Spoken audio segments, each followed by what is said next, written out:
ಎಲ್ರಿಗೂ ನಮಸ್ಕಾರ, ಶುಭ ದಿನ. SSLC ಅಟ್ ಪರೀಕ್ಷೆ ಯೂಟ್ಯೂಬ್ ಚಾನಲ್ಗೆ ನಿಮ್ಮೆಲ್ಲರಿಗೂ ಆತ್ಮೀಯವಾದ ಸ್ವಾಗತ. ನನ್ನ ಹೆಸರು ಆದರ್ಶ GS, ನಾನು ನಿಮ್ಮ ಬಯಾಲಜಿ ಲೆಕ್ಚರರ್. ಸೊ ಎಲ್ಲರೂ ಹೇಗಿದ್ದೀರಪ್ಪ? ಎಲ್ಲರೂ ಚೆನ್ನಾಗಿ ತಿನ್ಕೊಂಡು ಉಣ್ಕೊಂಡು ಆರಾಮಾಗಿದ್ದೀರಾ ಅಂತ ನಾನು ಭಾವಿಸ್ತಾ ಇದ್ದೀನಿ.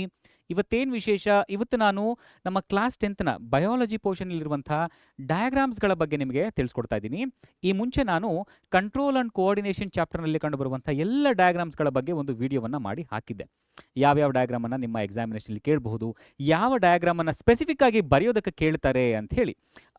ಆಗ ಸಾಕಷ್ಟು ವಿದ್ಯಾರ್ಥಿಗಳು ಎಲ್ಲ ಚಾಪ್ಟರ್ನಲ್ಲಿರುವಂಥ ಡಯಾಗ್ರಾಮ್ಸ್ಗಳ ಬಗ್ಗೆ ತಿಳಿಸ್ಕೊಡಿ ಅಂತ ಹೇಳಿ ಕೇಳಿದರು.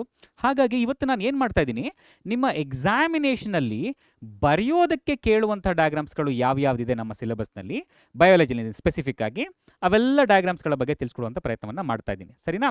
ಸೊ ನಮ್ಮ ಬೋರ್ಡ್ನವರು ಲಿಸ್ಟ್ ಮಾಡಿರುವಂಥ ಡಯಾಗ್ರಾಮ್ಸ್ಗಳು ಏನಿದೆ, ಯಾವೆಲ್ಲ ಡಯಾಗ್ರಾಮ್ಸ್ಗಳನ್ನು ನಾವು ಪ್ರಾಕ್ಟೀಸ್ ಮಾಡಬೇಕು ಅಂತ ಹೇಳಿ ಏನು ನಮಗೆ ಲಿಸ್ಟನ್ನು ಕೊಟ್ಟಿದ್ದಾರೆ, ಆ ಡಯಾಗ್ರಾಮ್ ಲಿಸ್ಟಲ್ಲಿ ಇರುವಂಥ ಎಲ್ಲ ಡಯಾಗ್ರಾಮ್ಸ್ಗಳನ್ನು ಇವತ್ತು ಕಲಿತಾ ಹೋಗೋಣ. ಅದನ್ನು ಹೊರತಾಗಿ ಕೂಡ ನಿಮ್ಮ ಎಕ್ಸಾಮಿನೇಷನಲ್ಲಿ ಡಯಾಗ್ರಾಮ್ ಬೇಸ್ಡ್ ಪ್ರಶ್ನೆಗಳು, ಡಯಾಗ್ರಾಮ್ ಬೇಸ್ಡ್ ಚಿತ್ರ ಆಧಾರಿತ, ರೇಖಾಚಿತ್ರ ಆಧಾರಿತ ಪ್ರಶ್ನೆಗಳನ್ನು ಕೂಡ ನೀವು ಎಕ್ಸ್ಪೆಕ್ಟ್ ಮಾಡಬಹುದು. MCQsಗಳಲ್ಲಾಗಿರಬಹುದು, ಅಥವಾ ಕೆಲವೊಂದು ಅನ್ಲೇಬಲ್ಡ್ ಡಯಾಗ್ರಾಮನ್ನು ಕೊಟ್ಬಿಟ್ಟು ಲೇಬಲಿಂಗ್ಸ್ಗಳನ್ನು ಮಾಡೋದಕ್ಕೆ ಕೇಳೋದಾಗಿರ್ಬೋದು. ಈ ರೀತಿಯಾದ ಪ್ರಶ್ನೆಗಳನ್ನು ಕೂಡ ನಾವು ಎಕ್ಸ್ಪೆಕ್ಟ್ ಮಾಡಬಹುದು. ಸರಿನಾ? ರೈಟ್. ಹಾಗಿದ್ರೆ ಬನ್ನಿ ನೋಡ್ಬಿಡೋಣ ಯಾವೆಲ್ಲ ಚಿತ್ರಗಳಿದೆ, ಯಾವೆಲ್ಲ ಚಿತ್ರಗಳನ್ನು ನಾವು ಪ್ರಾಕ್ಟೀಸ್ ಮಾಡಲಿಕ್ಕೆ ನಮ್ಮ ಬೋರ್ಡ್ನವರು ನಮಗೆ ಹೇಳಿದ್ದಾರೆ ಅಂತ ಹೇಳಿ. ಸೊ ಇಲ್ಲಿ ನಾವು ಸ್ಪೆಸಿಫಿಕ್ ಆಗಿ ನಾನು ಬಯಾಲಜಿನಲ್ಲಿ ಮಾತ್ರ ಮಾತಾಡ್ತೇನೆ, ಬಯಾಲಜಿ ಬಗ್ಗೆ ಮಾತ್ರ ಮಾತಾಡ್ತಾ ಇದ್ದೀನಿ. ಬಯಾಲಜಿ ಅಂತ ಹೇಳಿದ್ರೆ ಸೈನ್ಸ್ನಲ್ಲಿ ಬಯಾಲಜಿ ಒಂದು ಪೋರ್ಷನ್. ಸರಿನಾ? ಲೈಫ್ ಪ್ರೋಸೆಸ್ ಚಾಪ್ಟರ್ನಲ್ಲಿ, ಕಂಟ್ರೋಲ್ ಆ್ಯಂಡ್ ಕೋಆರ್ಡಿನೇಷನ್ ಚಾಪ್ಟರ್ನಲ್ಲಿ, ಹಾಗೆ ಹೌ ಡು ಆರ್ಗ್ಯಾನಿಸಮ್ಸ್ ರೀಪ್ರೊಡ್ಯೂಸ್ ಚಾಪ್ಟರ್ನಲ್ಲಿ ಒಂದಷ್ಟು ಡಯಾಗ್ರಾಮ್ಸ್ಗಳನ್ನು ಪ್ರಾಕ್ಟೀಸ್ ಮಾಡೋದಕ್ಕೆ ಕೇಳಿದ್ದಾರೆ. ನೋಡಿ, ಲೈಫ್ ಪ್ರೋಸೆಸ್ ಚಾಪ್ಟರ್ನಲ್ಲಿ ಸ್ಟೊಮ್ಯಾಟೋದು diagram, open stomata, close stomata, ಅದೆರಡರದ್ದು ಡಯಾಗ್ರಾಮ್ ನಿಮಗೆ ಇಂಪಾರ್ಟೆಂಟ್ ಆಗುತ್ತೆ, ಪ್ರಾಕ್ಟೀಸ್ ಮಾಡಬೇಕು. ಅದಾದಮೇಲೆ ಸೆಕ್ಷನಲ್ ವ್ಯೂ ಆಫ್ ಹ್ಯೂಮನ್ ಹಾರ್ಟ್ದು ಸೆಕ್ಷನಲ್ ವ್ಯೂ ಏನು ಕೊಟ್ಟಿದ್ದಾರೆ ಅದನ್ನು ಪ್ರಾಕ್ಟೀಸ್ ಮಾಡಬೇಕು. ಆಮೇಲೆ ಸ್ಟ್ರಕ್ಚರ್ ಆಫ್ ನೆಫ್ರಾನ್ ಏನಿದೆ ಅದನ್ನು ಪ್ರಾಕ್ಟೀಸ್ ಮಾಡಬೇಕು. ನಂತರ ಕಂಟ್ರೋಲ್ ಆ್ಯಂಡ್ ಕೋಆರ್ಡಿನೇಷನ್ ಚಾಪ್ಟರ್ನಲ್ಲಿ ಹ್ಯೂಮನ್ ಬ್ರೈನನ್ನು ಪ್ರಾಕ್ಟೀಸ್ ಮಾಡಬೇಕಾಗುತ್ತೆ. ಇದನ್ನು ನಾನು ಈಗಾಗಲೇ ತಿಳಿಸ್ಕೊಟ್ಟಿದ್ದೀನಿ, ಹೌದಾ? ವಿಡಿಯೋವನ್ನು ನೋಡಿ ಚಾನಲ್ನಲ್ಲಿ ಕಂಟ್ರೋಲ್ ಆ್ಯಂಡ್ ಕೋಆರ್ಡಿನೇಷನ್ದು ಡಯಾಗ್ರಾಮ್ಸ್ಗಳ ಬಗ್ಗೆನೇ ನಾನು ಒಂದು ಸ್ಪೆಸಿಫಿಕ್ ವಿಡಿಯೋವನ್ನು ಮಾಡಿದ್ದೀನಿ. ನೋಡಿಲ್ಲ ಅಂದರೆ ಮೊದಲು ಅದನ್ನು ನೋಡಿ. ಸರಿನಾ? ಅದಾದಮೇಲೆ ಹೌ ಡು ಆರ್ಗ್ಯಾನಿಸಮ್ಸ್ ರೀಪ್ರೊಡ್ಯೂಸ್ ಚಾಪ್ಟರ್ನಲ್ಲಿ germination of pollen on stigma ಇದೊಂದನ್ನು ಪ್ರಾಕ್ಟೀಸ್ ಮಾಡಲಿಕ್ಕೆ ಕೇಳಿದ್ದಾರೆ. ಸರಿನಾ? ಇದು 2025 ಎಕ್ಸಾಮಿನೇಷನಲ್ಲಿ ಈ ಲಿಸ್ಟ್ ಆಫ್ ಡಯಾಗ್ರಾಮ್ಸ್ಗಳು ಏನಿದೆಯಲ್ಲ ಇವುಗಳನ್ನು ಕಲಿಯೋದಕ್ಕೆ ನಮಗೆ ಹೇಳಿದರು. ಸರಿನಾ? ಅದೇ ಡಯಾಗ್ರಾಮ್ಸ್ಗಳನ್ನು ನಿಮ್ಮ ಎಕ್ಸಾಮಿನೇಷನಲ್ಲಿ ಈಗ ನಡೆಯುತ್ತಾ ಇರುವಂಥ ಎಕ್ಸಾಮಿನೇಷನಲ್ಲಿ ಕೂಡ ನೀವು ಎಕ್ಸ್ಪೆಕ್ಟ್ ಮಾಡಬಹುದು. ಯಾವುದಾದ್ರೂ ಒಂದನ್ನು ಕೇಳಬಹುದು ಕನಿಷ್ಠ. ಸರಿನಾ? ರೈಟ್. ಸೊ ಮೊದಲಿಗೆ ಲೈಫ್ ಪ್ರೊಸೆಸ್ ಚಾಪ್ಟರ್ನಲ್ಲಿರುವಂಥ ಸ್ಟೊಮ್ಯಾಟೋದ ಡಯಾಗ್ರಾಮ್, ಹೌದಾ? ಅಗೈನ್ ರೆಫರೆನ್ಸಸ್ಗಳನ್ನು ನಾವು ಎಲ್ಲಿಂದ ತಗೊಳ್ಳೋದು? ನಮ್ಮ ಟೆಕ್ಸ್ಟ್ ಬುಕ್ನಲ್ಲಿ ಕೊಟ್ಟಿರುವಂಥ ರೆಫರೆನ್ಸಸ್ಗಳನ್ನೇ ನಾವು ತಗೊಳ್ಬೇಕಾಗುತ್ತೆ, ಹೌದಾ? And they are simple diagrams also, ಅಲ್ವಾ? ತುಂಬ ಸರಳವಾಗಿರುವಂಥ ಡಯಾಗ್ರಾಮ್ಸ್ಗಳೇನೆ. ನೀವು ಬೇರೆ ರೆಫರೆನ್ಸನ್ನು ಯಾವುದನ್ನಾದರೂ ಬಳಸ್ಕೊಂಡು ಚಿತ್ರವನ್ನು ಬರೆದ್ರೆ ನಿಮಗೆ ಮಾರ್ಕ್ಸ್ ಸಿಗುತ್ತಾ? ಹಾಗಿದ್ರೆ ಖಂಡಿತ ಸಿಗುತ್ತೆ. ಈಗ ನಾವು ಸ್ಟೊಮ್ಯಾಟೋದು ಡಯಾಗ್ರಾಮನ್ನು ಕೇಳಿದ್ದೀವಿ, ಅಥವಾ ಹಾರ್ಟ್ದು ಡಯಾಗ್ರಾಮನ್ನು ಕೇಳಿದ್ದಾರೆ ಎಕ್ಸಾಮಿನೇಷನಲ್ಲಿ ಅಂತ ಹೇಳಿದರೆ, ನೀವು ಬರೆದಿರೋ ಚಿತ್ರ ಹಾರ್ಟ್ನ ರೀತಿ, ಹೃದಯದ ರೀತಿ ಕಾಣಿಸ್ಬೇಕು. ಹಾಗಿದ್ರೆ ಖಂಡಿತ ನಿಮಗೆ ಅಂಕಗಳು ಸಿಗುತ್ತೆ. ಸರಿನಾ? ಹೃದಯಕ್ಕೂ ನೀವು ಬರೆದಿರೋ ಚಿತ್ರಕ್ಕೂ ಹೋಲಿಕೆನೇ ಇಲ್ಲ ಅಂತ ಹೇಳಿದ್ರೆ ಮಾರ್ಕ್ಸ್ ಸಿಗೋಲ್ಲ. ಅಷ್ಟೇ ವ್ಯತ್ಯಾಸ, ಇನ್ನೇನಿಲ್ಲ. ನನ್ನ ಕೇಳಿದ್ರೆ ನಮ್ಮ ಟೆಕ್ಸ್ಟ್ ಬುಕ್ನಲ್ಲಿ ಏನು ರೆಫರೆನ್ಸ್ ಇಮೇಜಸ್ ಕೊಟ್ಟಿದ್ದಾರೆ ಅದನ್ನೇ ನೀವು ಪ್ರಾಕ್ಟೀಸ್ ಮಾಡ್ತಾ ಹೋಗಿ. ಹಾಗೂ ಲೇಬಲಿಂಗ್ಸ್ಗಳನ್ನು ಅವ್ರು ಏನು ಲೇಬಲಿಂಗ್ಸ್ ಕೊಟ್ಟಿದ್ದಾರೆ ಅದಷ್ಟನ್ನು ನೀವು ಪ್ರಾಕ್ಟೀಸ್ ಮಾಡ್ತಾ ಹೋಗಿ, ಈಸಿಯಾಗಿರುತ್ತೆ ಕೂಡ. ಈಗ ಸ್ಟೊಮ್ಯಾಟೋದ ಡಯಾಗ್ರಾಮ್ನ ವಿಷಯಕ್ಕೆ ಬಂದಾಗ ಚಿತ್ರವನ್ನು ನೋಡಬಹುದು ನೀವು. ಚಿತ್ರ ತುಂಬ ಸರಳವಾಗಿದೆ. ಮುಖ್ಯವಾಗಿ ನಾವು ಗಮನಿಸಬೇಕಿರುವಂಥ ಅಂಶಗಳು ಯಾವ್ಯಾವುದು? ಸ್ಟೊಮ್ಯಾಟೋದಲ್ಲಿರುವಂಥ ಗಾರ್ಡ್ ಸೆಲ್ಸ್ಗಳು, ಹೌದಾ? 2 ಗಾರ್ಡ್ ಸೆಲ್ ಇದೆ, ಅವು ಕಿಡ್ನಿ ಶೇಪ್ನಲ್ಲಿದೆ. ಯಾವ ಶೇಪ್ನಲ್ಲಿದೆ? ಈಗ ನೀವು ಓಪನ್ ಸ್ಟೊಮ್ಯಾಟೋವನ್ನು ಡಯಾಗ್ರಾಮ್ ಬಿಡಿಸ್ತಾ ಇದ್ದೀರಾ ಅಂತ ಹೇಳಿದರೆ ಅದನ್ನು ನೀವು ಯಾವ ರೀತಿಯಾಗಿ ಬರಿತೀರಿ, ಕ್ಲೋಸ್ಡ್ ಅಂತ ಬರೆಯುವಾಗ ಯಾವ ರೀತಿಯಾಗಿ ಬರಿತೀರಿ ಗಾರ್ಡ್ ಸೆಲ್ಸ್ಗಳನ್ನು, ಅಷ್ಟೇ ವ್ಯತ್ಯಾಸ. ಯಾವುದಾದ್ರೂ ಒಂದನ್ನು ಅಭ್ಯಾಸ ಮಾಡ್ಕೊಂಡ್ಬಿಟ್ರೆ ನೀವು ಓಪನ್ ಟೊಮ್ಯಾಟೋವನ್ನು ಬರೆಯೋದನ್ನು ಕಲ್ತ್ಕೊಂಡ್ರೆ ಕ್ಲೋಸ್ ಟೊಮ್ಯಾಟೋವನ್ನು ಬರೆಯೋದನ್ನು ತುಂಬ ಈಸಿಯಾಗಿ ಕಲಿಬಹುದು ಕೂಡ. ತುಂಬ ಸರಳ ಕೂಡ. ಗಾರ್ಡ್ ಸೆಲ್ಸ್ ನಂತರ ಲೇಬಲಿಂಗ್ನ ವಿಷಯಕ್ಕೆ ಸ್ಟೊಮ್ಯಾಟಲ್ ಪೋರನ್ನು ಒಂದು ನಾನು ಲೇಬಲ್ ಮಾಡಲೇಬೇಕು. ಗಾರ್ಡ್ ಸೆಲ್ ಒಂದಾಯಿತು. ಅದಾದ ನಂತರ ಗಾರ್ಡ್ ಸೆಲ್ನ ಒಳಗಡೆ ಇರುವಂಥ ಕ್ಲೋರೋಪ್ಲಾಸ್ಟನ್ನು ಕೂಡ ನಮ್ಮ ಚಿತ್ರದಲ್ಲಿ ಟೆಕ್ಸ್ಟ್ ಬುಕ್ನಲ್ಲಿ ಮೆನ್ಷನ್ ಮಾಡಿದ್ದಾರೆ. ಸೊ ಇದೊಂದಷ್ಟು 3 ಲೇಬಲಿಂಗ್ಸ್ಗಳನ್ನು ನೀವು ಜ್ಞಾಪಕ ಇಟ್ಕೊಳ್ಬೇಕಾಗುತ್ತೆ. ಅಕಸ್ಮಾತ್ ಏನಾದರೂ ಎಕ್ಸಾಮಿನೇಷನಲ್ಲಿ ಕೇಳಿದ್ರೆ 2 ಅಂಕಗಳಿಗೆ ನಿಮಗೆ ಸ್ಟೊಮ್ಯಾಟೋದ ಡಯಾಗ್ರಾಮ್ ಏನಂತ ಕೇಳಿದ್ರೆ 1 ಅಂಕವನ್ನು ನಿಮ್ಮ ರಫ್ ಡಯಾಗ್ರಾಮ್ ನೀವೇನು ಬರಿತೀರಲ್ಲ ಅದಕ್ಕೆ ಕೊಡ್ತಾರೆ. ಇನ್ನೊಂದು ಅಂಕ ಅರ್ಧ ಅಂಕಗಳನ್ನು ಲೇಬಲಿಂಗ್ಸ್ಗಳಿಗೆ ಕೊಡ್ತಾರೆ. 1 ಲೇಬಲಿಂಗಿಗೆ ಅರ್ಧ ಅಂಕ. ಈ ರೀತಿಯಾಗಿ ಕನಿಷ್ಠ 2 ಲೇಬಲಿಂಗ್ಸು ಸರಿಯಾಗಿರಬೇಕು. ಸರಿಯಾದ ಲೇಬಲಿಂಗ್ಸ್ಗಳಿಗೆ ಮಾತ್ರ ಅಂಕಗಳನ್ನು ಕೊಡ್ತಾರೆ. ಸರಿನಾ? ನೀವು ಗಾರ್ಡ್ ಸೆಲ್ನ ತೋರಿಸ್ಬಿಟ್ಟು ಸ್ಟೊಮ್ಯಾಟಲ್ ಪೋರ್ ಅಂತ ಹೇಳಿ ಹಾಕಿದ್ರೆ ತಪ್ಪು, ಸಿಗೋಲ್ಲ. ಹೌದಾ? ಸೊ ಆ ರೀತಿಯಾಗಿ. ಸೊ ಸಾಧ್ಯ ಆದಷ್ಟು ಕರೆಕ್ಟ್ ಲೇಬ್ಲಿಂಗ್ಸು, ಕರೆಕ್ಟ್ ರಫ್ ಡಯಾಗ್ರಾಮನ್ನು ನೀವು ಬರೆಯೋದನ್ನು ಪ್ರಾಕ್ಟೀಸ್ ಮಾಡಬೇಕು. ಬರಿತಾ ಬರಿತಾ ಹೋದರೆ ನೀವು ಈಸಿಯಾಗಿ ಕಲಿಬಹುದು ಕೂಡ. ಸೊ ಈಗ ಸ್ಟೊಮ್ಯಾಟೊದ ಡಯಾಗ್ರಾಮನ್ನು ಹೇಗೆ ಬರೆಯೋದು ಅಂತ ಹೇಳಿ ಕ್ವಿಕ್ಕಾಗಿ ತಿಳ್ಕೊಂಬಿಡೋಣ. ತುಂಬ ಸರಳವಾಗಿದೆ ಡಯಾಗ್ರಾಮ್. ನಾವಿಲ್ಲಿ ಮುಖ್ಯವಾಗಿ ಏನನ್ನು ಬರ್ಕೊಳ್ಬೇಕು, ನಮಗೆ ಆ ಗಾರ್ಡ್ ಸೆಲ್ಸ್ದು ಸ್ಟ್ರಕ್ಚರ್ ಏನಿದೆಯಲ್ಲಪ್ಪ ಅದು ತುಂಬ ಇಂಪಾರ್ಟೆಂಟ್ ಆಗುತ್ತೆ. ಆ ರಫ್ ಡಯಾಗ್ರಾಮನ್ನು ನೀವು ಕಲ್ತ್ಕೊಂಡ್ಬಿಟ್ರೆ ಸ್ಟೊಮ್ಯಾಟೊದು ಚಿತ್ರ ನಿಮಗೆ ಬಂದ ಹಾಗೇನೆ, ಸರಿನಾ? ಸೊ ನಮಗೆ ಗೊತ್ತು ಈಗ ಗಾರ್ಡ್ ಸೆಲ್ಸ್ಗಳು ಏನಿದೆಯಲ್ಲ ಅದು ಯಾವ ಶೇಪ್ನಲ್ಲಿದೆ, ಕಿಡ್ನಿ ಶೇಪ್ನಲ್ಲಿದೆ ಅಥವಾ ಬೀನ್ಸ್ ಶೇಪ್ನಲ್ಲಿದೆ, ಹೌದಾ? ಸೊ ಅದ್ರದ್ದು ಔಟ್ಲೈನ್ ಮಾಡ್ಕೊಂಬಿಡೋಣ. ಮೊದಲಿಗೆ ನಾನು ಏನು ಮಾಡ್ತೀನಿ, ಈಗ ಗಾರ್ಡ್ ಸೆಲ್ದು ಇನ್ನರ್ ವಾಲ್ ಏನಿದೆಯಲ್ಲ, ಇನ್ನರ್ ವಾಲನ್ನು ನಾನು ಬರ್ಕೊಳ್ತೀನಿ. ನೋಡಿ ಹೀಗೆ, ಸರಿನಾ? Inner wall of one guard cell, ಸರಿನಾ? ಕರೆಕ್ಟಾಗಿ ಬಂತಾ? ಇರಲಿ, ಇನ್ನೂ ಸ್ವಲ್ಪ ಸರಿ ಮಾಡೋಣ. ನಾನೇನಾದರೂ ಅಂದರೆ ನೀವು ಏನು ಇಲ್ಲಿ ನಾನು ಡಿಜಿಟಲ್ ಬೋರ್ಡ್ನ ಮೇಲೆ ಬರೀತಾ ಇದ್ದೀನಪ್ಪ, ಸ್ವಲ್ಪ ಕೈ ಸ್ವಲ್ಪ ಸ್ಮೂತಾಗಿ ಅಂದರೆ ಬೋರ್ಡ್ ಸ್ಮೂತ್ ಆಗಿರೋದ್ರಿಂದ ಹಾಗೆ ಹೀಗೆ ಹೋಗ್ಬೋದು. ಆದರೆ ನೀವು ಎಕ್ಸಾಮಿನೇಷನಲ್ಲಿ ಪೆನ್ಸಿಲನ್ನು ಬಳಸ್ಕೊಂಡು ಬರೆಯೋದನ್ನು ಅಭ್ಯಾಸ ಮಾಡ್ಕೊಳ್ಳಿ. ಪೆನ್ನಲ್ಲಿ ಬರೆಯೋಕ್ಕೆ ಹೋಗಬೇಡಿ. ಅಪ್ಪಿತಪ್ಪಿ ತಪ್ಪಾದರೆ ಅಳಿಸೋದಕ್ಕೆ ಕಷ್ಟ ಆಗಿಬಿಡುತ್ತೆ, ಸರಿನಾ? ಅದೇ ಪೆನ್ಸಿಲಲ್ಲಾದರೆ ನೀವು ಈಸಿಯಾಗಿ ಅಳಿಸಬಹುದು. ಸ್ವಲ್ಪ ಈಗ ನೋಡಿ ಆಚೆ ಈಚೆ ಹೋಯಿತು ಅಂತ ಹೇಳಿದ್ರೆ ಅದನ್ನು ಎರೇಸ್ ಮಾಡಿ ಸರಿಯಾಗಿ ಬರಿಬಹುದು ಕೂಡ, ಸರಿನಾ? ಹಾಗಿದ್ರೆ ಪೆನ್ನಲ್ಲಿ ಬರೆದ್ರೆ ಎಕ್ಸಾಮಿನೇಷನಲ್ಲಿ ಮಾರ್ಕ್ಸ್ ಕೊಡಲ್ವಾ ಸರ್? ಕೊಡ್ತಾರೆ. ನಮ್ಮ ಎಕ್ಸಾಮಿನೇಷನ್ನ ಕರೆಕ್ಷನ್ ಸಿಸ್ಟಮ್ ಹೇಗಿದೆ ಅಂತ ಹೇಳಿದ್ರೆ ಸ್ಟೂಡೆಂಟ್ ಫ್ರೆಂಡ್ಲಿ ಆಗಿದೆ. ಎಲ್ಲೋ ಕೆಲವು ಸಂದರ್ಭಗಳಲ್ಲಿ ಮಗು ಈಗ ಪೆನ್ಸಿಲ್ ಇಲ್ಲ, ಪೆನ್ನಲ್ಲೇ ತುಂಬ ಚೆನ್ನಾಗಿ ಡಯಾಗ್ರಾಮನ್ನು ಬರೆದಿದೆ ಅಂತ ಇಟ್ಕೊಳ್ಳಿ, ಅಂಕಗಳು ಸಿಗುತ್ತೆ. ಆದರೆ ನನ್ನ ಕೇಳಿದ್ರೆ ನೀವು ಯಾವಾಗಲೂ ಪೆನ್ಸಿಲನ್ನು ತೊಗೊಂಡು ಹೋಗಿ, ಪೆನ್ಸಿಲ್, ಎರೇಸರು, ಶಾರ್ಪ್ನರ್ ಎಲ್ಲ ಇಟ್ಕೊಂಡು ಹೋಗಬೇಕು. ಪೆನ್ಸಿಲಲ್ಲೇ ಡಯಾಗ್ರಾಮನ್ನು ಬರೆಯೋದನ್ನು ಪ್ರಾಕ್ಟೀಸ್ ಮಾಡಿ. ತಪ್ಪಾದರೆ ಅಳಿಸ್ಬಹುದು ಮತ್ತು ಕರೆಕ್ಟಾಗಿ ಲೇಬಲ್ ಮಾಡಬಹುದು ಕೂಡ. ಆದರೆ ಪೆನ್ನಲ್ಲಾದರೆ ಹಂಗೆ ಮಾಡ್ಲಿಕ್ಕಾಗಲ್ವಲ್ಲ, ಹಾಗೆ. ಸೊ ಈಗ ಮೊದಲಿಗೆ ಗಾರ್ಡ್ ಸೆಲ್ದು ಇನ್ನರ್ ವಾಲನ್ನು ನಾನು ಔಟ್ಲೈನ್ ಮಾಡ್ಕೊಳ್ತಾ ಇದ್ದೀನಿ, ಓಕೆನಾ? ಇದ್ರದ್ದು ಈಗ outer line, outer wall kidney ಶೇಪ್ನಲ್ಲಿ ಇದೆಯಪ್ಪ. ಓಕೆ, ಕಿಡ್ನಿ ಶೇಪ್ನಲ್ಲಿದೆ. ಹಾಗೆ ಇನ್ನೊಂದು ಗಾರ್ಡ್ ಸೆಲ್ದು ಇನ್ನರ್ ವಾಲು, ಇದ್ರದ್ದು ಔಟ್ಲೈನ್ ಈಗ ಮತ್ತೆ ಸಿಕ್ತಪ್ಪ. ಎರಡು ಗಾರ್ಡ್ ಸೆಲ್ಸ್ಗಳು ಕಿಡ್ನಿ ಶೇಪ್ನಲ್ಲಿ ಸಿಕ್ಕಿದೆಯಾ? ಓಪನ್ ಸ್ಟೊಮ್ಯಾಟೊ ನಮಗೆ ಸಿಗ್ತಾ ಇದೆಯಾ? ಇಷ್ಟು ಬಂದರೆ ನಮಗೆ ಸ್ಟೊಮ್ಯಾಟೊ ಸಿಕ್ಕಂಗಾಯಿತು. ಇನ್ನು ಹೊರಗಡೆ ಇರುವಂಥ ರಚನೆಗಳೇನಿದೆ ಅದು ಎಪಿಡರ್ಮಲ್ ಸೆಲ್ಸು. ಎಪಿಡರ್ಮಲ್ ಸೆಲ್ಸನ್ನು ಬರೆಯೋದಕ್ಕೆ ಈ ರೀತಿ ಲೈನ್ಸ್ಗಳನ್ನು ಹಾಕ್ಕೊಂಬಿಡಿ, ಔಟ್ಲೈನ್ ಥರ. ಅದಾದಮೇಲೆ ನೀವು ಈ ಲೈನ್ಸ್ಗಳನ್ನು ಜಾಯಿನ್ ಮಾಡೋದಷ್ಟೇ. ತುಂಬ ಸಿಂಪಲ್ಲಾಗಿ ಸರಳವಾಗಿ ನಿಮಗೆ ಡಯಾಗ್ರಾಮ್ ಬಂದುಬಿಡುತ್ತೆ. ಔಟ್ಲೈನ್ ಮಾಡ್ಕೊಂಡಿದ್ದೀರಲ್ವಾ? ಸೊ ಈಗ ಇದನ್ನು ಜಾಯಿನ್ ಮಾಡ್ತಾ ಹೋಗಿ ಔಟ್ಲೈನನ್ನು. ಎಪಿಡರ್ಮಲ್ ಸೆಲ್ಸ್ಗಳು ಸಿಕ್ಕಿತು. ಸ್ಟೊಮ್ಯಾಟೊ ಬಂತು. ಇಷ್ಟೇ ತಾನೇ ಸ್ಟೊಮ್ಯಾಟೊ? ಇನ್ನೇನಾದರೂ ಬಿಟ್ಟಿದ್ದೀವಾ? ಬಿಟ್ಟಿದ್ದೀವಲ್ಲ ಒಳಗಡೆ ಕ್ಲೋರೋಪ್ಲಾಸ್ಟ್ದು ಡಯಾಗ್ರಾಮನ್ನು ಬಿಡಬೇಕು. ಸ್ಟೊಮ್ಯಾಟೊದು ಎಂಟೈರ್ ಔಟ್ಲೈನ್ ಸಿಕ್ಬಿಡ್ತು ನಮಗೆ, ಸರಿನಾ?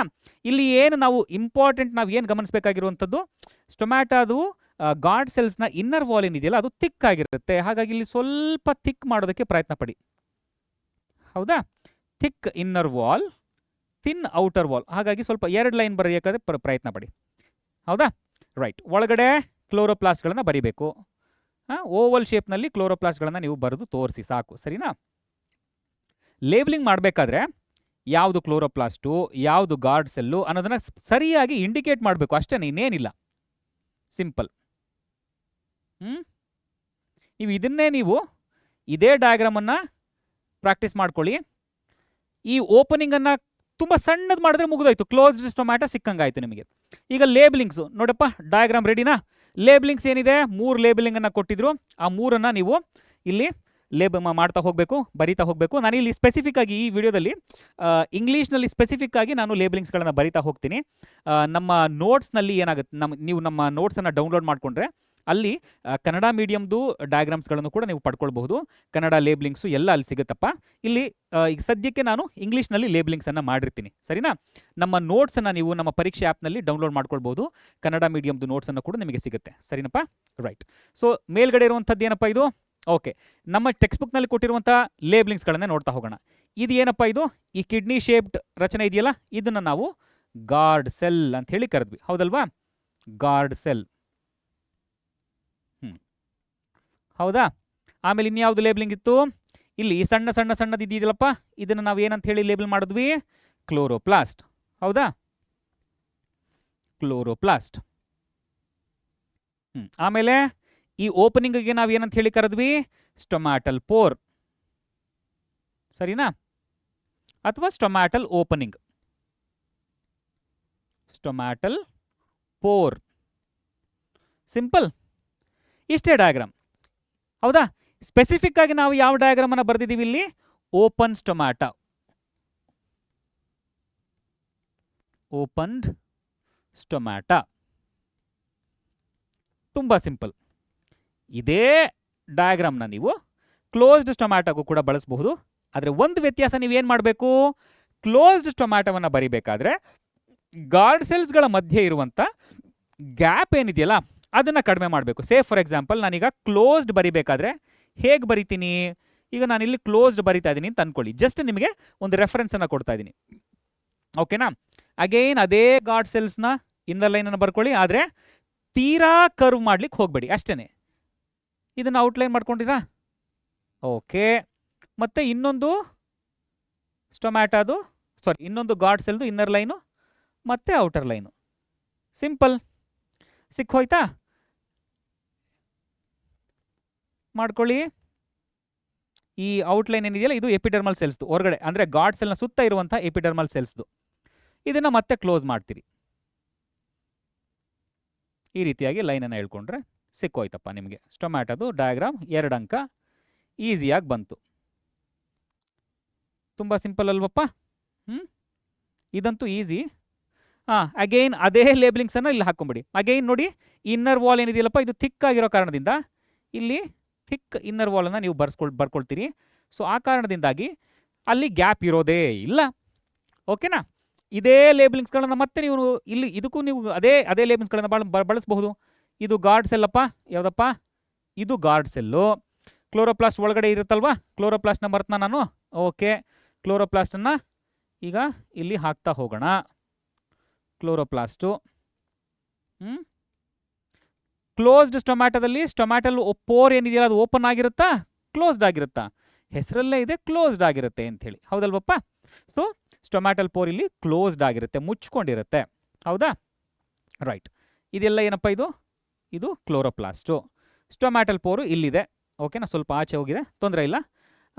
ಕ್ಲೋಸ್ಡ್ ಸ್ಟೊಮ್ಯಾಟ ಅಂಥೇಳಿ ನೀವು ಇಲ್ಲಿ ಬರೆದ್ರೆ ಮುಗೀತು. ಓಕೆ, ಇಲ್ಲೇ ಬರೆದ್ಬಿಡೋಣ. ಓಕೆ, ಬರದೇ ಬಿಡ್ತೀನಿ, ತೊಂದರೆ ಯಾಕೆ? ಓಕೆ, ಎಲ್ಲೋಯ್ತಪ್ಪ ಪೆನ್? Closed stomata. ಸಿಂಪಲ್.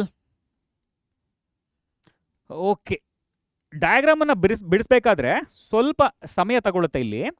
ಹಾಗಾಗಿ ನೀವು ವಿಡಿಯೋ ನೋಡಬೇಕಾದ್ರೆ ಸ್ವಲ್ಪ ಉದ್ದ ಅನ್ನಿಸ್ಬಹುದು. ಆಗ ನೀವೇನು ಮಾಡಬೇಕು? ಸ್ಪೀಡನ್ನು ಜಾಸ್ತಿ ಮಾಡ್ಕೊಳ್ಳಿ. 1.5x ಹಾಕ್ಕೊಂಬಿಟ್ಟು ಡಯಾಗ್ರಾಮ್ ಬಿಡಿಸ್ಬೇಕಾದ್ರೆಲ್ಲ ಕ್ವಿಕ್ಕಾಗಿ ನೀವು ಡಯಾಗ್ರಾಮನ್ನು ನೋಡ್ಕೊಳ್ಬಹುದು. ಸರಿನಾ? ರೈಟ್. ನೆಕ್ಸ್ಟ್ ಡಯಾಗ್ರಾಮ್ ಯಾವುದಪ್ಪ?